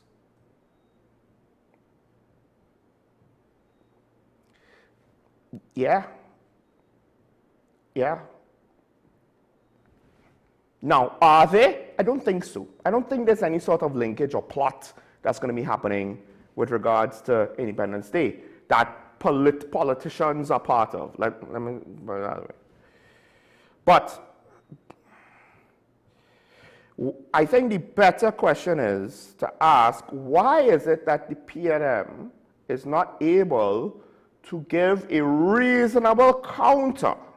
Because the reasonable counter is not to say, well, it's a beloved tradition, how could we abandon it? The reasonable counter is to say, how are you reasonably going to account for the security threat?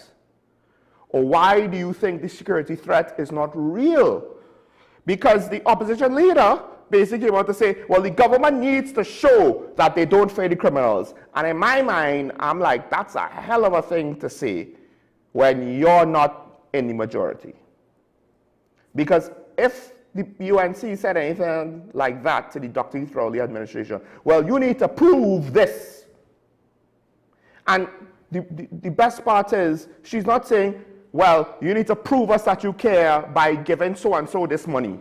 Or you need to prove us that you are concerned over this issue by doing this project. No, she's saying, oh, there's a security threat? Well, you need to prove that you don't fear the criminals by putting yourself in the line of fire. That's essentially what it is. Because she's not explaining, this is the opposition leader, how it's safe for them to conduct Independence Day. Do you not believe the threat? That's fine. Then you say you need to prove the criminals you don't fear empty threats.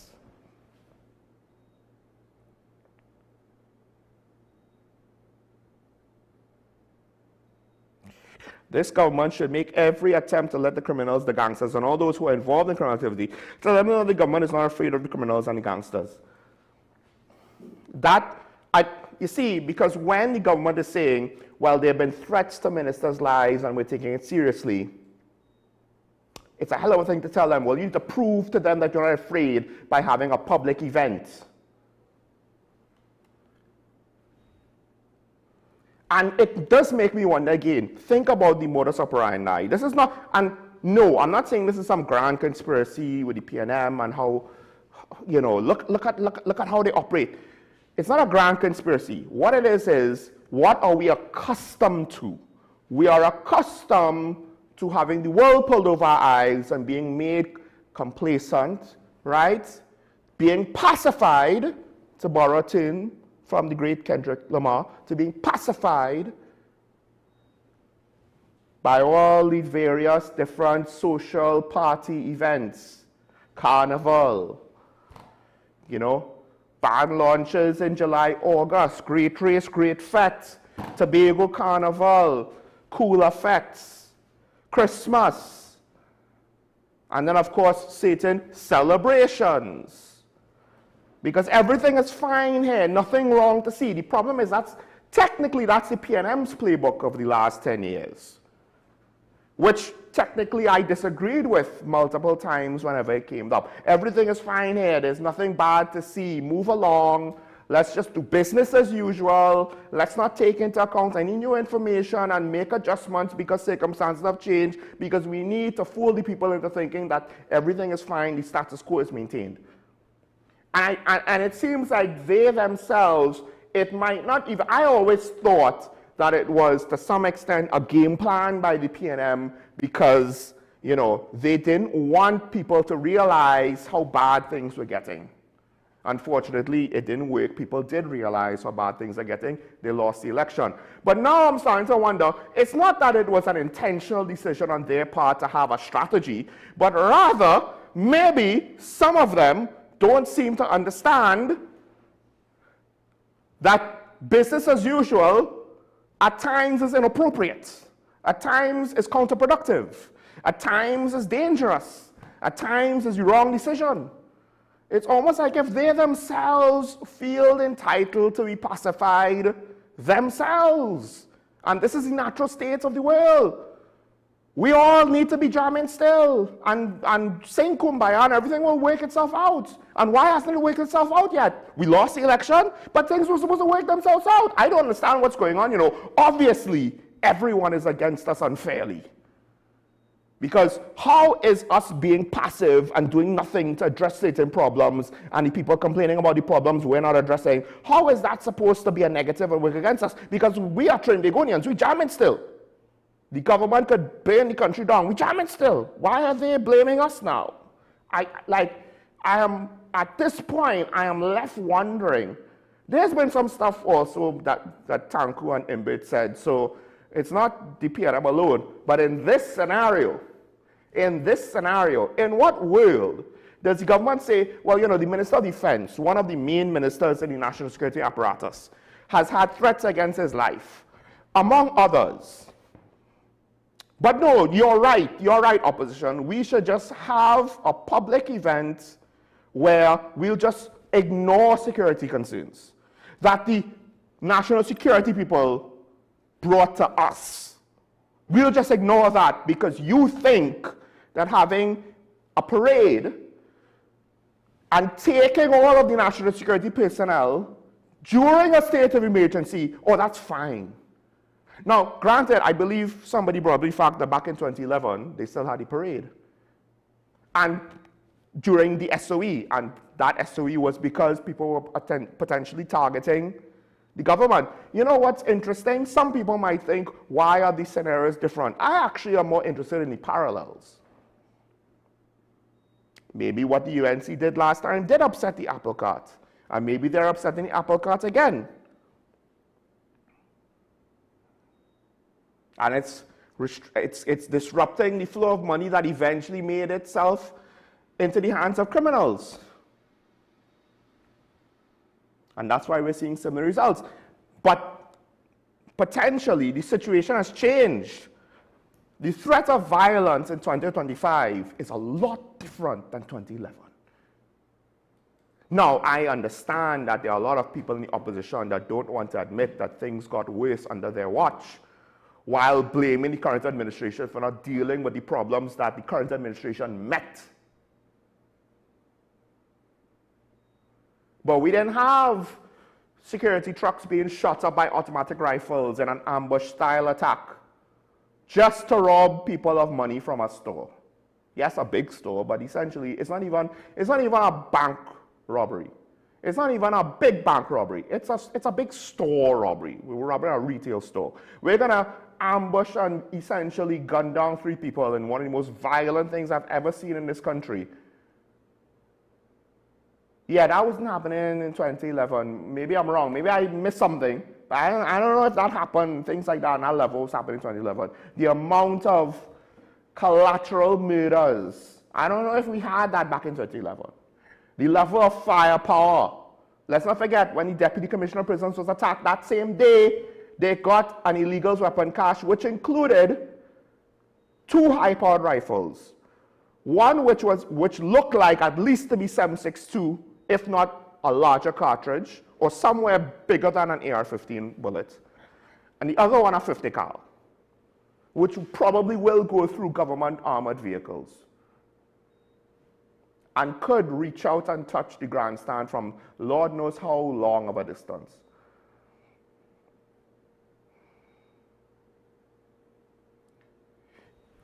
The opposition could defend Independence Day and defend the importance of Independence Day, but the fact that they are unable to give us a comprehensive argument as to why they're taking this position, but rather picking and choosing what they speak about, seemingly, and having very interesting priorities, it really makes it hard to take their argument seriously, because you do need someone to give you the contrarian position. That is their job. That is their job. Let's make no bones about it. They're supposed to be saying, I understand that you have this going on, but what about this, this, this, and this? Have you considered everything? But they're not doing that. They are not telling the government you're making mistakes because you haven't considered everything. They're telling the government you're making mistakes because you're not doing what we would have done, even though it's been proven in the last election what we would have done was stupid. So much so to the point now that we're trying to blame you for our stupidness.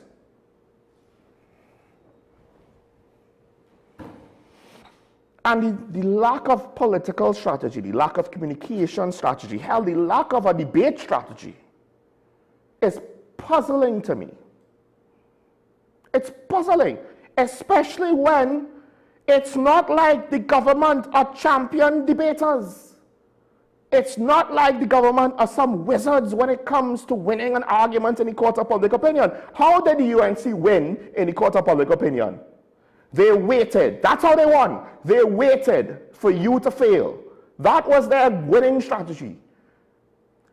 You're assuming that within 3 months they're going to be in the failing portion. It took 10 years. You all are trying to rush to a 10-year result on the flip side in 4 months. It's like you don't understand. To lose in such a basic way, to make such basic mistakes, and then to kind of come now and just continue on in reverse. It's incredible to me. And dare I say, it's borderline irresponsible. It's borderline irresponsible because we have a situation where a police officer has reached the point where he's shouting at a woman, "Ma'am, put your hands on your car, turn around," with his gun drawn, regardless of whether or not he had justifiable cause to escalate or not. Once it reached that point, we're in a state of emergency. As a civilian, if I was in that position, I would have thought immediately, I messed up because this thing is escalating and I am not helping myself get out of this situation by being combative. We are in a state of emergency, and it seems as though a lot of people do not want to respect that we are in a state of emergency. And what is most hypocritical about the situation is we were just in a state of emergency called by the PNM with less reasoning behind it.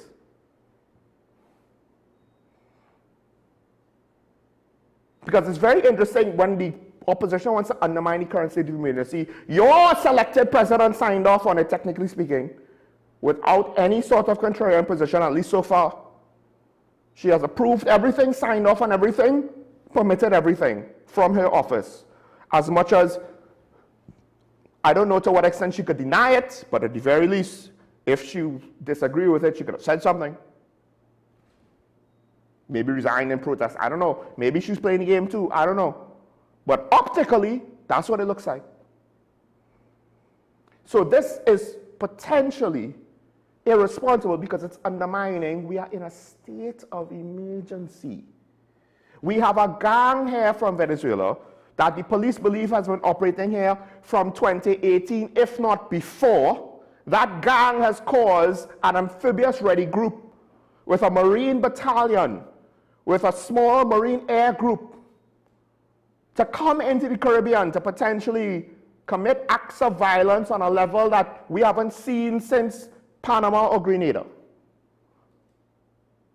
That's the level that other countries are taking transnational crime in the region right now. And you want to talk about a parade?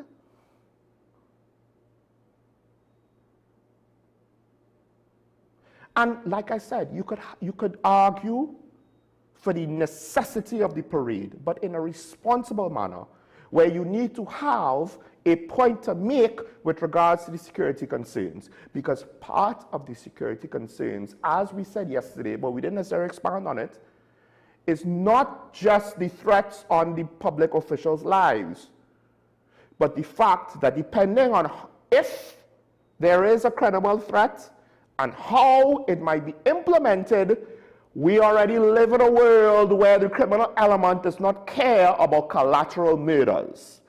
They're willing to shoot automatic weapons into crowds.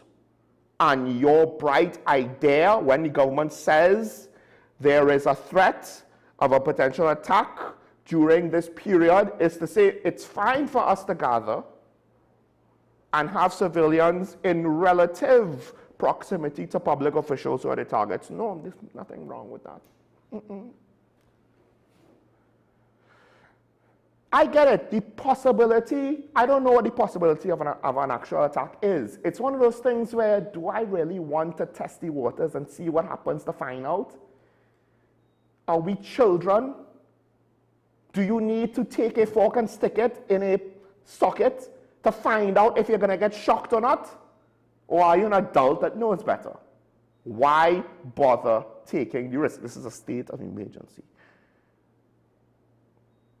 So they haven't addressed what it means to deploy so many national security people, not just for the parade, but for the rehearsals. And they should know that there will be rehearsals because they've done 10 of these things in the last 10 years, right? They haven't taken that into account. The fact that the manpower situation in national security is what it is, which they know, because they themselves had the TDPS running ragged trying to patch up all of the deficiencies when it came to whatever violent confrontation. They don't want to give the police resources, but they want the police to, fix everything.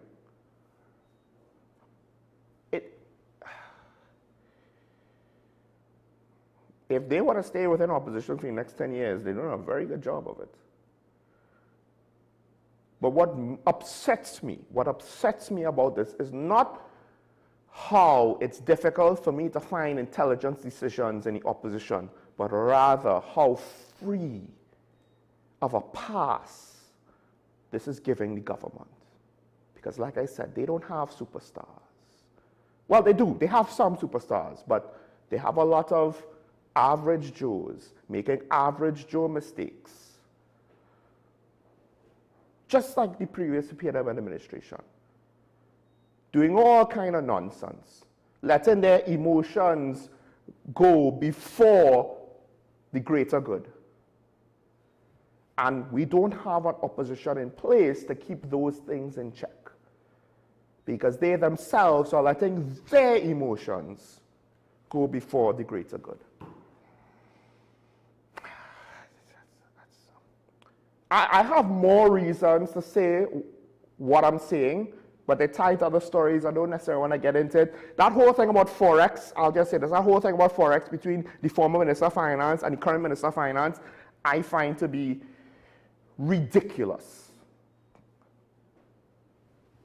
With regards to the Forex per se on Coleman Bridge side, with regards to managing the economy on Dave Tanku's side, it is ridiculous. And essentially, that is the example of what I'm talking about.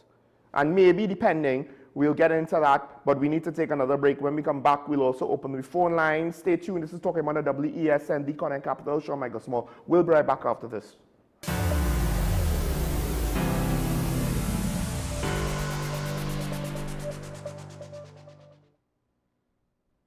Low energy?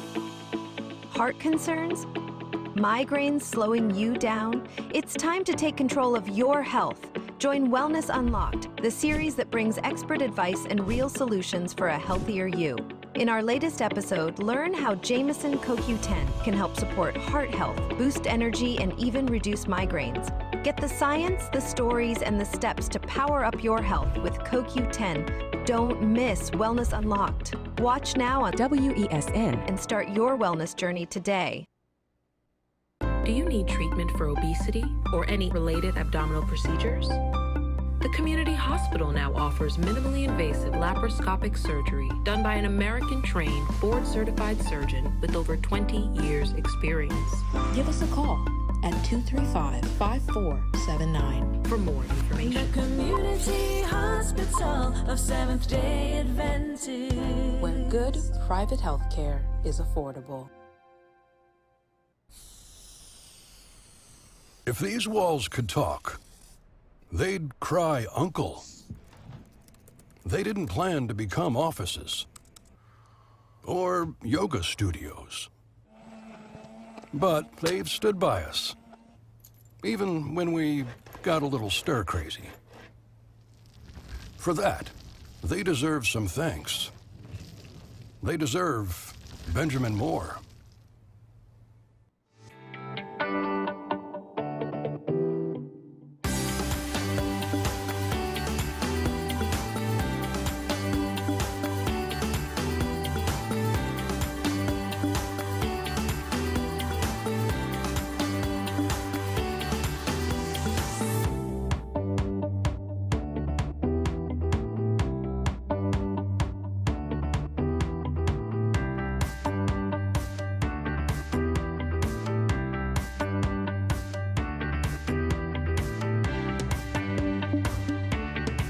Welcome to ASTI, Advanced Solutions Technical Institute. We offer hands-on training in drone technology, fiber optics, hybrid, security, business support, and more. Our programs are built to equip you with real-world skills for today's evolving industries. Get certified, get hired, and take your career to the next level with ASTI. Call 778-2135 or email info@astitnt.com. ASTI, where learning meets opportunity.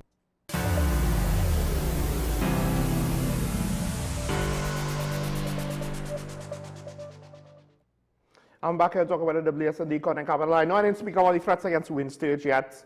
To some extent, was continuing the conversation from yesterday. But we'll get to that, don't worry, before the week is out for sure.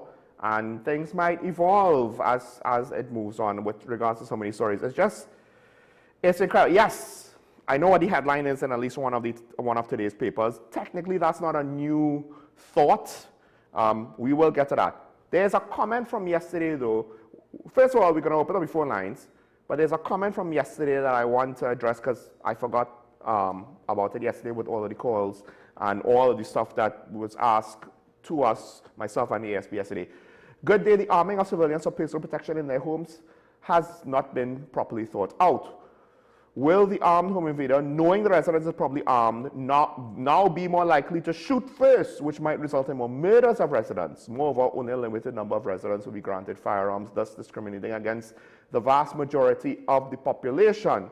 Now, in theory, they're supposed to make the process to get FULs easier. Not necessarily easy in the sense of, sorry, not easier, but more efficient, quicker, less wasteful, less drawn out. Not necessarily easier in that more people will qualify, including people who wouldn't have already qualified.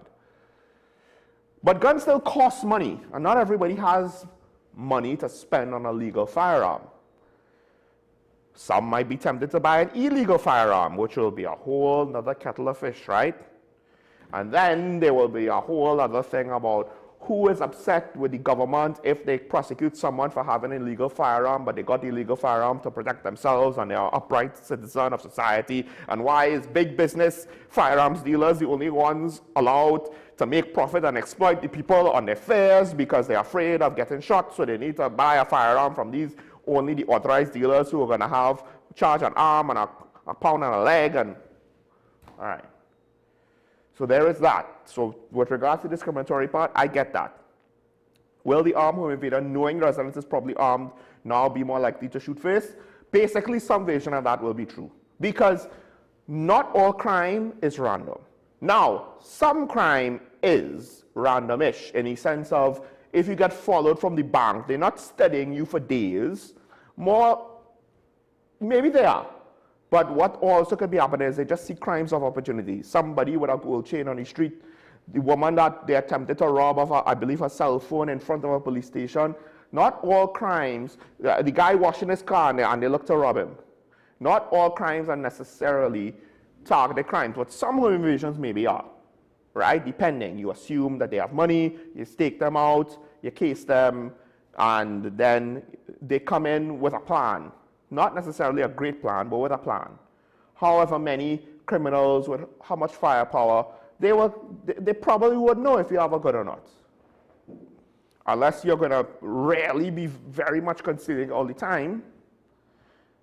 And even if they don't know if you have a gun or not, they might assume, which could actually be bad for the people without a gun. They'll assume you have a gun. So they will always approach things in a way to take you by surprise and potentially shoot first and ask questions later if they even suspect that you might be looking to pull a gun on them. So we don't necessarily know how the meta game will change with regards to things like that. How will the criminals respond with their, for lack of a better word, the procedures, how they operate, their MO, who they will target. Maybe who they target will change. Maybe how they approach the home invasion will change. Maybe the level of violence will change. We don't know. For all we know, they might also start to go after legal firearms because, yeah, we want to get more guns. I don't know. That's always a consideration as well. Huh? I got a legal firearm, I use it in the commission of a crime. I don't have to worry about it being traced per se. It's kind of like how they steal cars to conduct crimes. So, but one of the things that I thought every time that I read this, I always initially think, are they talking about residents looking to pop off with their guns? Because that's essentially what happened in the two examples over the weekend. And at what point is that going to also rack up a kill count as well? And that might then further compound what the commenter is afraid of. That if criminals start to feel that residents are trigger-happy people, they themselves might attack with violence off the jump. Maybe not shoot first, but we're not just going to put the gun in your face. No, we're going to maybe swing a bat or a wrench or something heavy to knock you out, or have a knife and stab you one time. We ain't even going to hold it to your throat. We ain't giving you no opportunity to resist or respond. We're going to incapacitate you and rob you. And if you're dead, you're dead. That's on you because somebody decided to arm people excessively now. Perspective. We have a remoney line. Good morning, caller, on here. Caller, good morning. Morning. Morning, morning. Hey, Sean, morning. I want to ask a question. I want to do a little homework for me. Uh-huh. Now, in watching the Independence Day parade of years gone by, right? The attendees are the president, the prime minister, the chief justice, all the heads of state.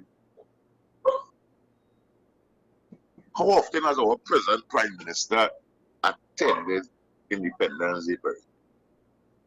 I will find out that from him. And I'm listening to what you're saying and I'm looking at the threat, right? Mm-hmm. And I'm still asking myself some questions. What has the Minister of Justice done in the last 100 days to warrant this kind of threat? Justice or defense? Defense. Minister of the defense, sorry, yes, defense, not justice, sorry. What has he done? It means that he had to be carrying some kind of baggage with him, because if you tell me, well, the Homeland Security get threatened, public utilities get threatened, local government minister get threatened. Ms. John, the works minister, every time them people get threatened. I could understand why. But what has Mr. Sturge done? And you're talking about the TTPS officer who pulled the gun on the lady. Yeah. The female driver. No, she's unarmed, right? Mm-hmm. And she was roughed up. And at the same time, you're telling me now, Mr. Sturge had a convoy of vehicles with him. And some car with some bright light was following them. And them fellas, they jump out and put these people to lie down on the side of the road to find out what was the purpose of following the convoy in a state of emergency. You really watching what is going on? No. For me, this is just to create paranoia in this country. And have people not thinking straight.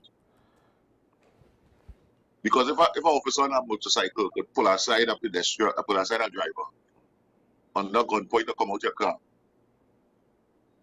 and she maybe just do some slight infraction, what about people who following a convoy? A minister with his attaches. What do you expect supposed to happen? So I don't really believe this story because you see, since 1990, every single citizen in this country has been living on that threat. And now the chickens have come home to roost. I'm sorry it had to be Mr. Sturge. But you gotta find out now, better defense, the Minister of Defense, the man in charge of the army, and not the people who have impacted thousands of lives in the past 100 days. And I think I just heard, I don't know if it was on his end or on our end, but it seemed like a call was coming on the line and then the call dropped. I heard a tone. So caller, I don't know what happened there. I'm fairly certain it wasn't us because we don't disconnect anybody. Sorry, let me not say that. Maybe. Okay, we have Arima back. Sorry about that. Yeah, that's okay. I got cut off there. But I want us to make sense because one of my New Year resolutions was to speak a little less and observe a little more. Because I saw a statement somewhere where knowledge is gained through learning, wisdom is gained through observation. So I decided to watch more and analyze more and question things more. And all I am seeing here, sir, is an attempt to create paranoia in this country. Because in all the Independence Day parades I see, I always see the heads of state. But I want you to find out for me how often our current Prime Minister has attended Independence Day parades. Mm-hmm. Thank you. I will listen off here. Thank Good you, Paul. program as usual. I will say this too. I understand you might want to sit back and observe more and take it in and not be quick to present your own ideas and rush to judgment. Like, I understand that, but consider the flip side. And I saw this a lot in tertiary education. I was somebody who was a lot more, I enjoyed tertiary education a lot more in my late 20s, early 30s than when I first went in my early 20s. There's something about not engaging in the discussion. You limit observation, you could only absorb so much, but if you engage in the discussion, then you work the mental muscles and the arguments and the reasoning. And also, we don't have enough people engaging in discussion. So I don't know if what you're saying, I'm not saying it's invalid, but I don't know if that's always the best way to improve your capacity with regards to getting your position. Sometimes it is the correct thing to do though, but that's why I say the flip side. We don't have enough people speaking out in TNT to help bring ideas to the forefront and to discuss them. So I'll just say, I appreciate you still engaging and not completely taking a step back. We have Claxton Bay on the line, plus another call after that. I believe we'll take Claxton Bay first. Caller, good morning, you're on the air. Yeah. Morning, morning. Mute your TV, mute your TV. Hi. Morning, Sean. Morning. Yeah, morning. Yeah. Yeah. Yeah, right. So the question that the guy asked, which is a true question, it just shows you it's that easy for her to dislocate independence because she recognized that they don't really go to that. They consider themselves, as far as I see living in this country, as not an independent people. And right now I find sure you as a media personnel, last time you say the government, the last government was in power, you said that, okay, you can't talk about the opposition because the opposition has no value. Right. But I still seeing today the government who was in power the last time, which is in opposition now, you're still making a lot of time talking about them instead of talking about the government of the day. Because we need Sean to know exactly what the government doing. We ain't hearing nothing. They're just doing all sort of things. And to me, like they are just governing for the friends and the family. And it look like it's just an individual thing. I can't understand that. If you're governing for the whole country, we shouldn't be having to go through this kind of tormentation and pain. But to me, people like you, Sean, and many others, like you all feel good when a certain ethnic group, which is meaning the African group, are going through suffering, because that is what it is.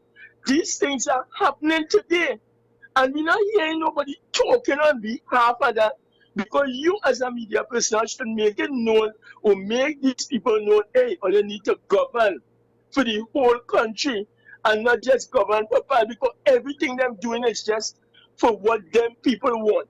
Nothing about the country. But they already say that. They said, oh, we don't deal with country, we just deal with party. So that is exactly what we get. Thank you. Thank you, but I don't think you fully understand the point I was trying to make today. First of all, when I said before the election, I had to limit how much I complained about the UNC in opposition because they kept doing the same nonsense over and over. To the point where, even now that they're in government, I still refer to that time. So I was willing to speak about what they had to say. It's just that it was a recurring decimal. And it ran out of inherent value. There was diminishing returns. At some point, the PNM will also, it'll be a similar position. But the phenomenon of what's happening right now with the current opposition is incredible to me. And the key point is, what did I say? It's two things I said. One, the opposition is supposed to question these things. It's just how they're questioning is what I was bothered by. And two, the ineffectiveness of the opposition gives a government a free pass. And maybe I didn't spell it out enough, but at the end of the day, I'm not saying that this government is going to be immune from temptation, whatever, tempted to do whatever, right? If you give them a free pass, I don't expect things to be all hunky-dory for long. I expect things to devolve into another round of nonsense because we don't have the people to hold them to account, right? But right now, the opposition is acting weird. It's not just that it's bad. It's weird because I don't understand it because it makes no sense. It's that bad. Whereas the government is kind of average in some respects, bad in other respects, and not so bad or maybe even good in some respects. We have another caller on the line. Caller, good morning. Yes, hello. Morning. Yes, good morning, Sean. Sorry for the wait, caller. No problem. Two matters. Concerning Minister Sturge. Now, if you have an idea of the geography of Sangregan, it's basically one main route, probably two side routes as it is. For a matter based on what has been reported with regard to strength and the vehicle that was pursuing them for whatever it is, we are yet to hear, at least I am yet to hear, whether the Commissioner of Police has seen it fit to find out why this contingent of officers protecting or supposed to protect our ministers did not call for backup with the possible threat, which, as they said this week, was, I think, about 3 times they said it's made it into. And I'm not hearing that these officers might have been investigated. So why you did not call for backup? I mean, we don't have to repeat it, but we are in a state of emergency. Mm-hmm. Secondly, the question of this sprinkler, with the sensitivity of this FUL license granting and applications and whatnot. I'm here to hear them investigate, because one wonders whether it could not have been sabotaged, possibly from within. So that if we are to be clear and transparent, then we should seek to understand that these matters need to be investigated, if only to allay the fears of the public. Because the FUL is indeed a very sensitive issue. The matter of the surge, whether the report, there's so much now being left to speculate, to even doubt whether it's not a fake appearance, to give it one of importance that the minister did. So I am being threatened also. But why is it that people who are delegated to perform such a very important task as officers, why did they not speak back up? Mm-hmm. And I'll be grateful if whatever we can do to ensure that an investigation is made, and if officers found to be liable for dereliction of duty, whatever, then so be it. But if we have to really clean up the police service, then these are areas which we need to clean up. Thank you very much, and you have a blessed day. Thank you, caller. Okay, the part with regards to the sprinkler failure in the police building, I agree with that 100%. I agree with that 100%.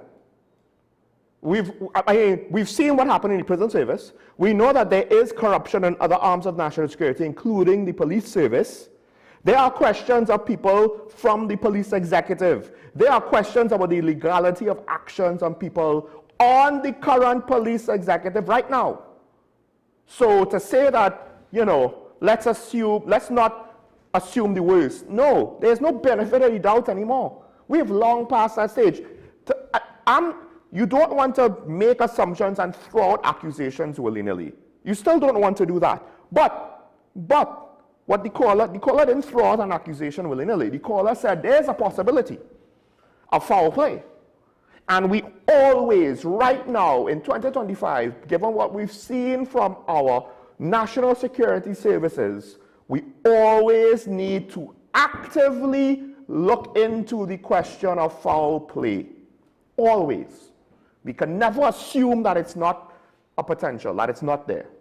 That is the unfortunate price that we pay. And to some extent, you never should assume that foul play didn't occur whenever things like this happen. But doubly more now. Doubly more now. Because maybe in the past, if things were done very well, you know, you could have kind of dealt with it in a more delicate manner. But now the means to deal with it needs to be direct and transparent, because too many people of the population will reasonably ask, what if? Maybe this is so. Why not? You need to give them a why not. And it needs to be more than just, well, I established it by my statement. And caller from Clarkson Bay, I did go off on a tangent on Dave Tanku establishing the threat with no actual evidence provided. Right? So I am open to the possibility that the threat is not as bad as the government says. But given the environment, and I believe somebody brought this up, just given the whole situation of 2025, I'm not willing to assume that there is no threat. I rather account for the possibility in order to prevent the loss of life, because that's the most important. Now, the thing with the car following Minister Stage, I am under the impression, they said when they drew their guns, the car bolted. I am under the impression that once that car realized they were spotted, they ran. And it's not as though they were right next to Minister Stage's car and the police got out and were right next to them with their guns drawn and they just let them drive off. They were not probably in proximity where you could have controlled them. And if the occupants in the car don't shoot at you, you can't justifiably shoot at them because you suspect something. And if you don't shoot at them, how do you stop the car from racing off if no one is in position to block them off? They were probably following or observing from a distance. This is my impression of the scenario. The question on procedure, because the report said they bolted when they drew their guns, if my memory serves correct. So then the question is, perhaps the security of Minister Stage did not deal with the situation appropriately. However, because the suspects got away, because you spoke the suspects by drawing weapons, by giving a reaction to say, we are on alert. However, the flip side to that is, in the moment, what was their primary purpose and mission? Was it to catch the suspicious people or protect Minister Stage? And it could have been a judgment call where the officer in charge said, I know we probably are not going to be able to catch them if we do this, but I rather scare them off and avoid a confrontation because I don't know if maybe they were members of the public in proximity or what. So maybe it was a judgment call. Let's scare them off and try and chase them down later and secure the minister and maybe secure anyone else in proximity because we don't want to have a gunfight right now. I don't know if the minister was in an armored vehicle. I don't know if the police escort are in an armored vehicle because if they are not, the kind of rifles that we've seen utilized to engage, to murder people will go through most vehicles, right? Don't let Hollywood get it twisted. A door is not bulletproof. A door is not. When a police officer is behind a car, they're supposed to be behind the engine block, not just the door. Worse yet, if someone is shooting a rifle at you, it's going to go through the door. It will potentially go through both doors. So I assume that Minister Stage, as Minister of Defense, had an armored vehicle, but again, I don't know if there were other people involved because it was during the consultations. Was it at the venue? Maybe there were people at the venue. I don't know all of the details.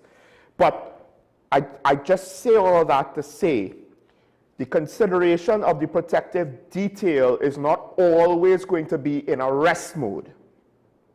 Depending on the circumstances, their priority is protect the principal, not engage in a fight, not look to arrest suspects.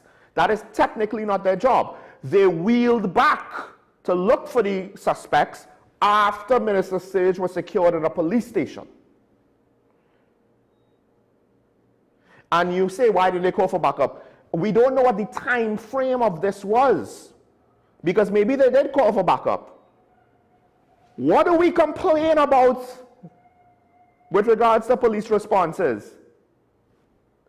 Don't most people not have faith that the police will respond on time? So again, this is one of those things where we can't have a general sentiment, and maybe you don't share the sentiment, so in that case it's fine, your logic is fine. But if you do, think about it. We can't complain about police response times and then say, why didn't they call for backup? Now I get it, the assumption is they will move faster to respond to their fellow officers and to a threat on this level to a government minister. Maybe, maybe not. What if they really don't have cars available because too many police officers want to buy food or something? I don't know.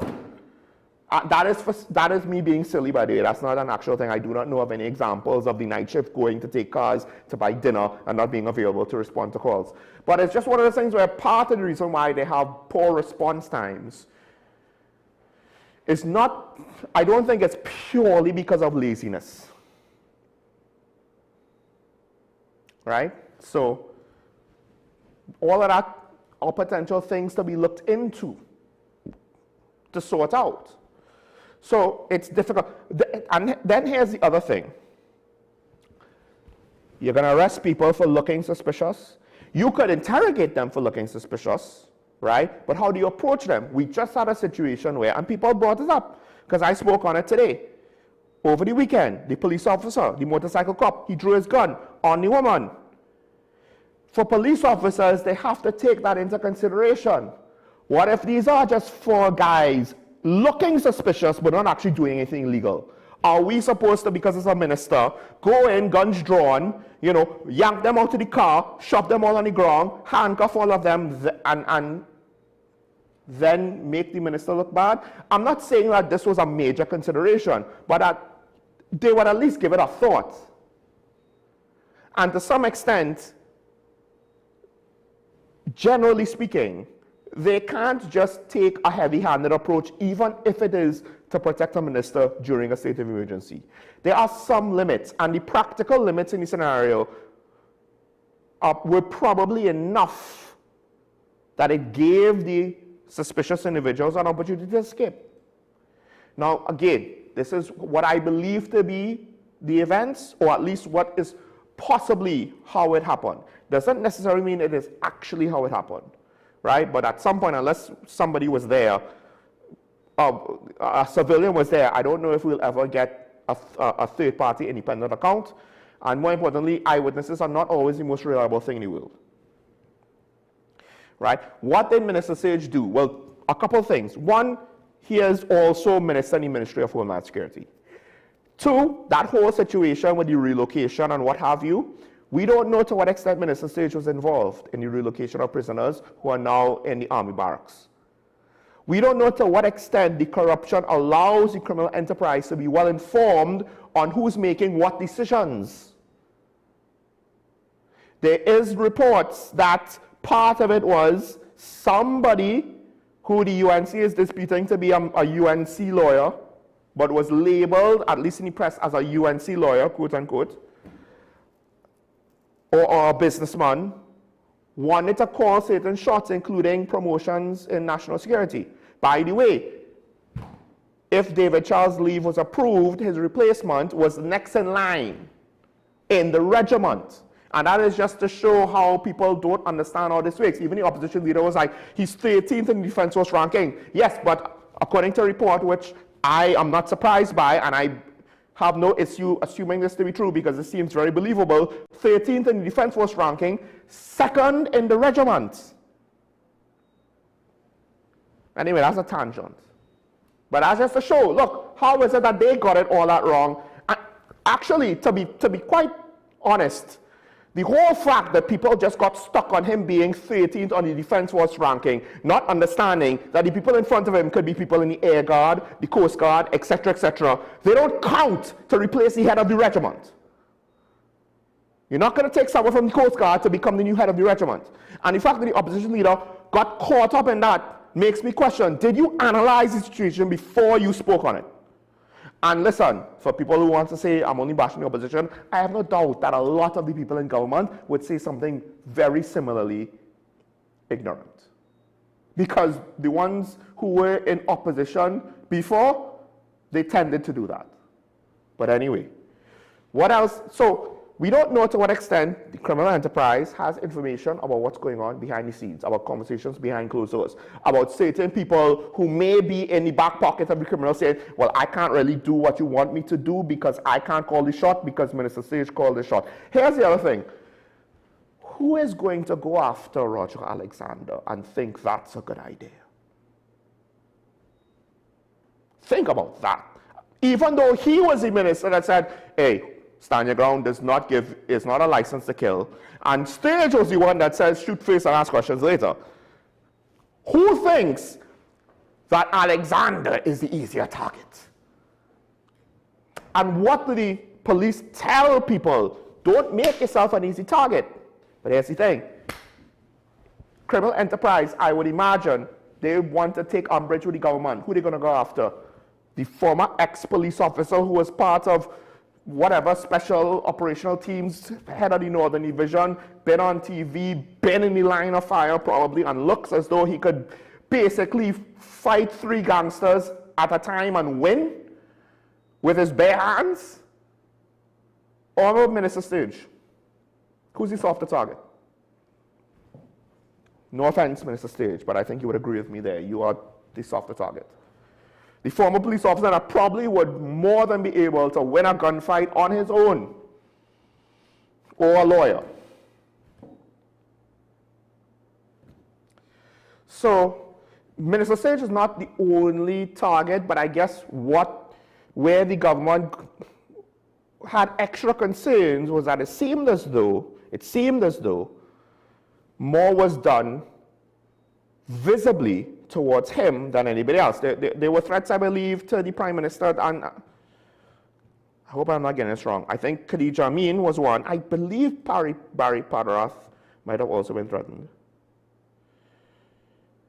Yes, the Prime Minister, Barry Padarath, and Khadija Amin, right?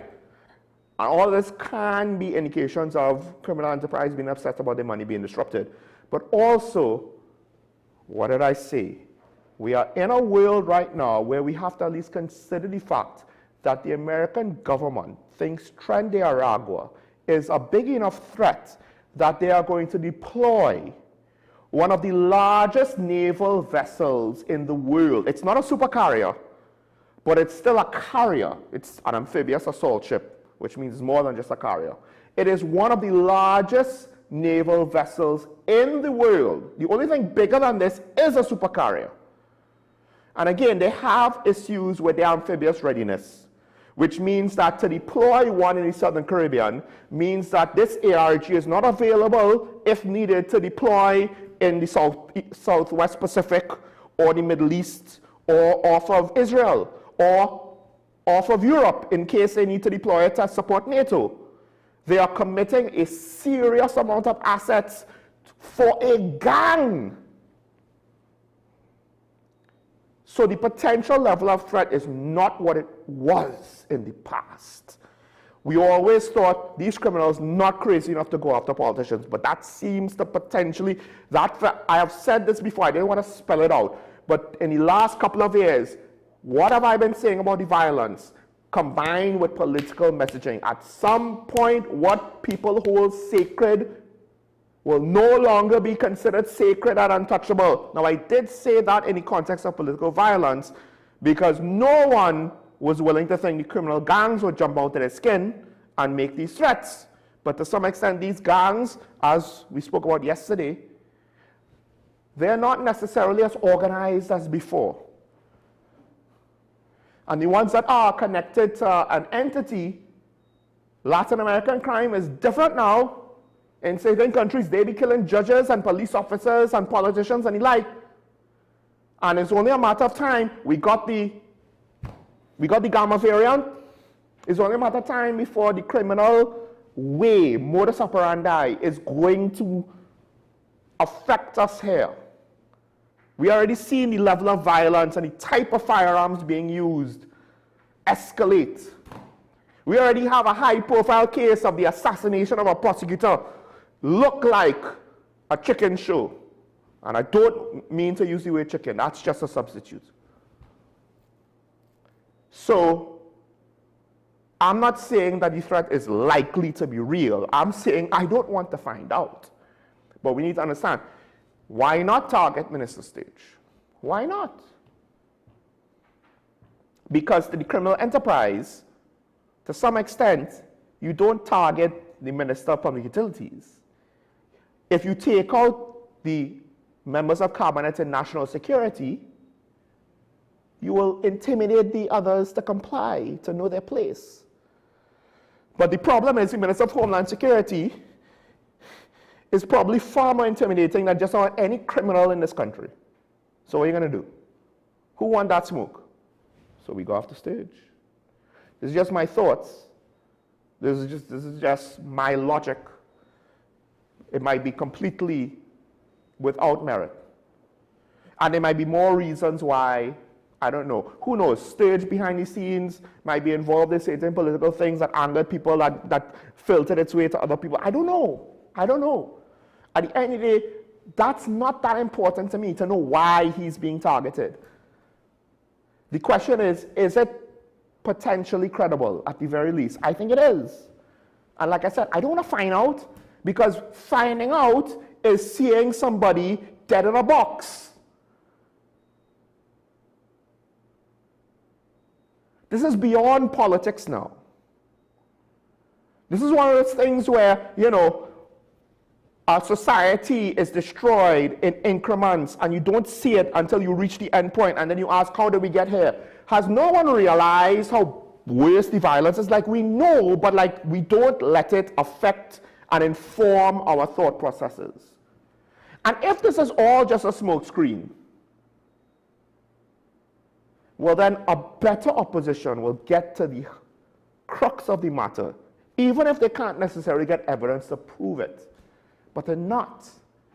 Because they're not even the arguments that they make are not necessarily that great. Like I said, that whole promotions and enregiment thing, even they didn't properly look into it and analyze the situation. And by analysis, I literally mean basic comprehension about what's going on with regards to promotions. I mean, are we then going to complain why was the chief fire officer passed up for the position of commissioner of police? Are we then going to complain about that within, you know, if anything happens with this current commissioner and he's fired? Anyway, I am seeing things happening. I don't want them to happen. I hope it's not true. I hope it's never going to happen. I don't want to wait and see how this just plays out and hope for the best.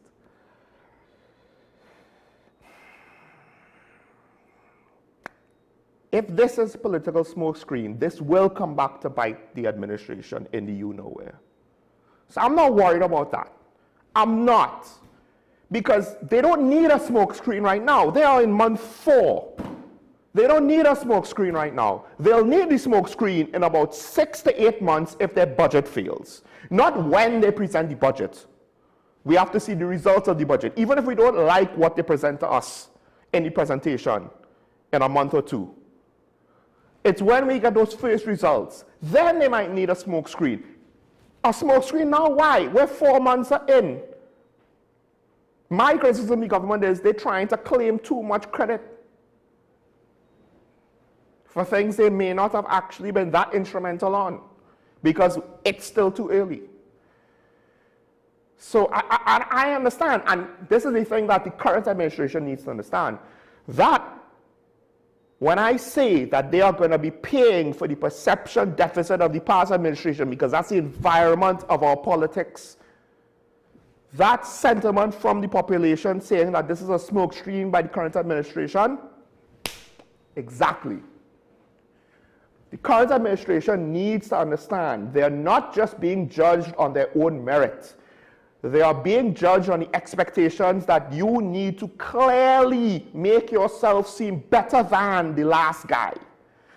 You can't look just as bad. You can't look as though you're doing some of the similar things. Yes, the CPAP thing is, and URP thing is bad, but it's not bad enough to need a smokescreen this drastic, by the way.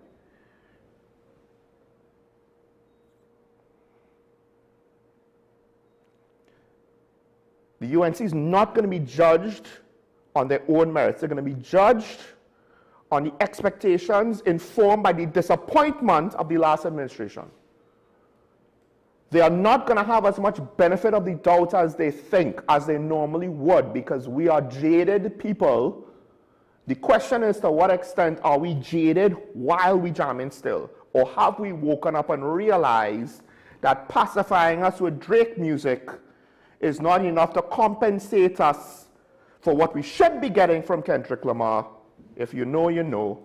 With that said, stay safe. Remember your allegiance to the Republic. Thanks to the callers that called in, by the way, and the commenter from yesterday. I apologize for getting the comment today. Sure, Michael Small, this is talking about the WESN. Never forget, it's nice to be nice. Look, I say it. I am consistent, right? Even if the officer is wrong, still be nice. Because that's the best way to get through that situation as quickly and as painlessly as possible. Let the other guy be wrong. Don't escalate. Because I want to see all of us together again tomorrow. Bye-bye.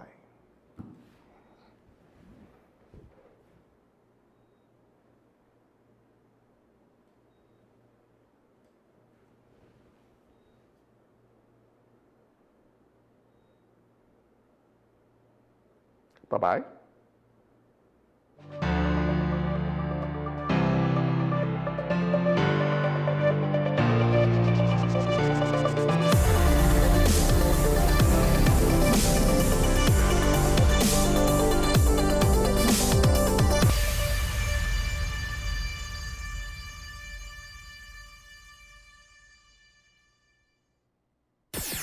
WESN.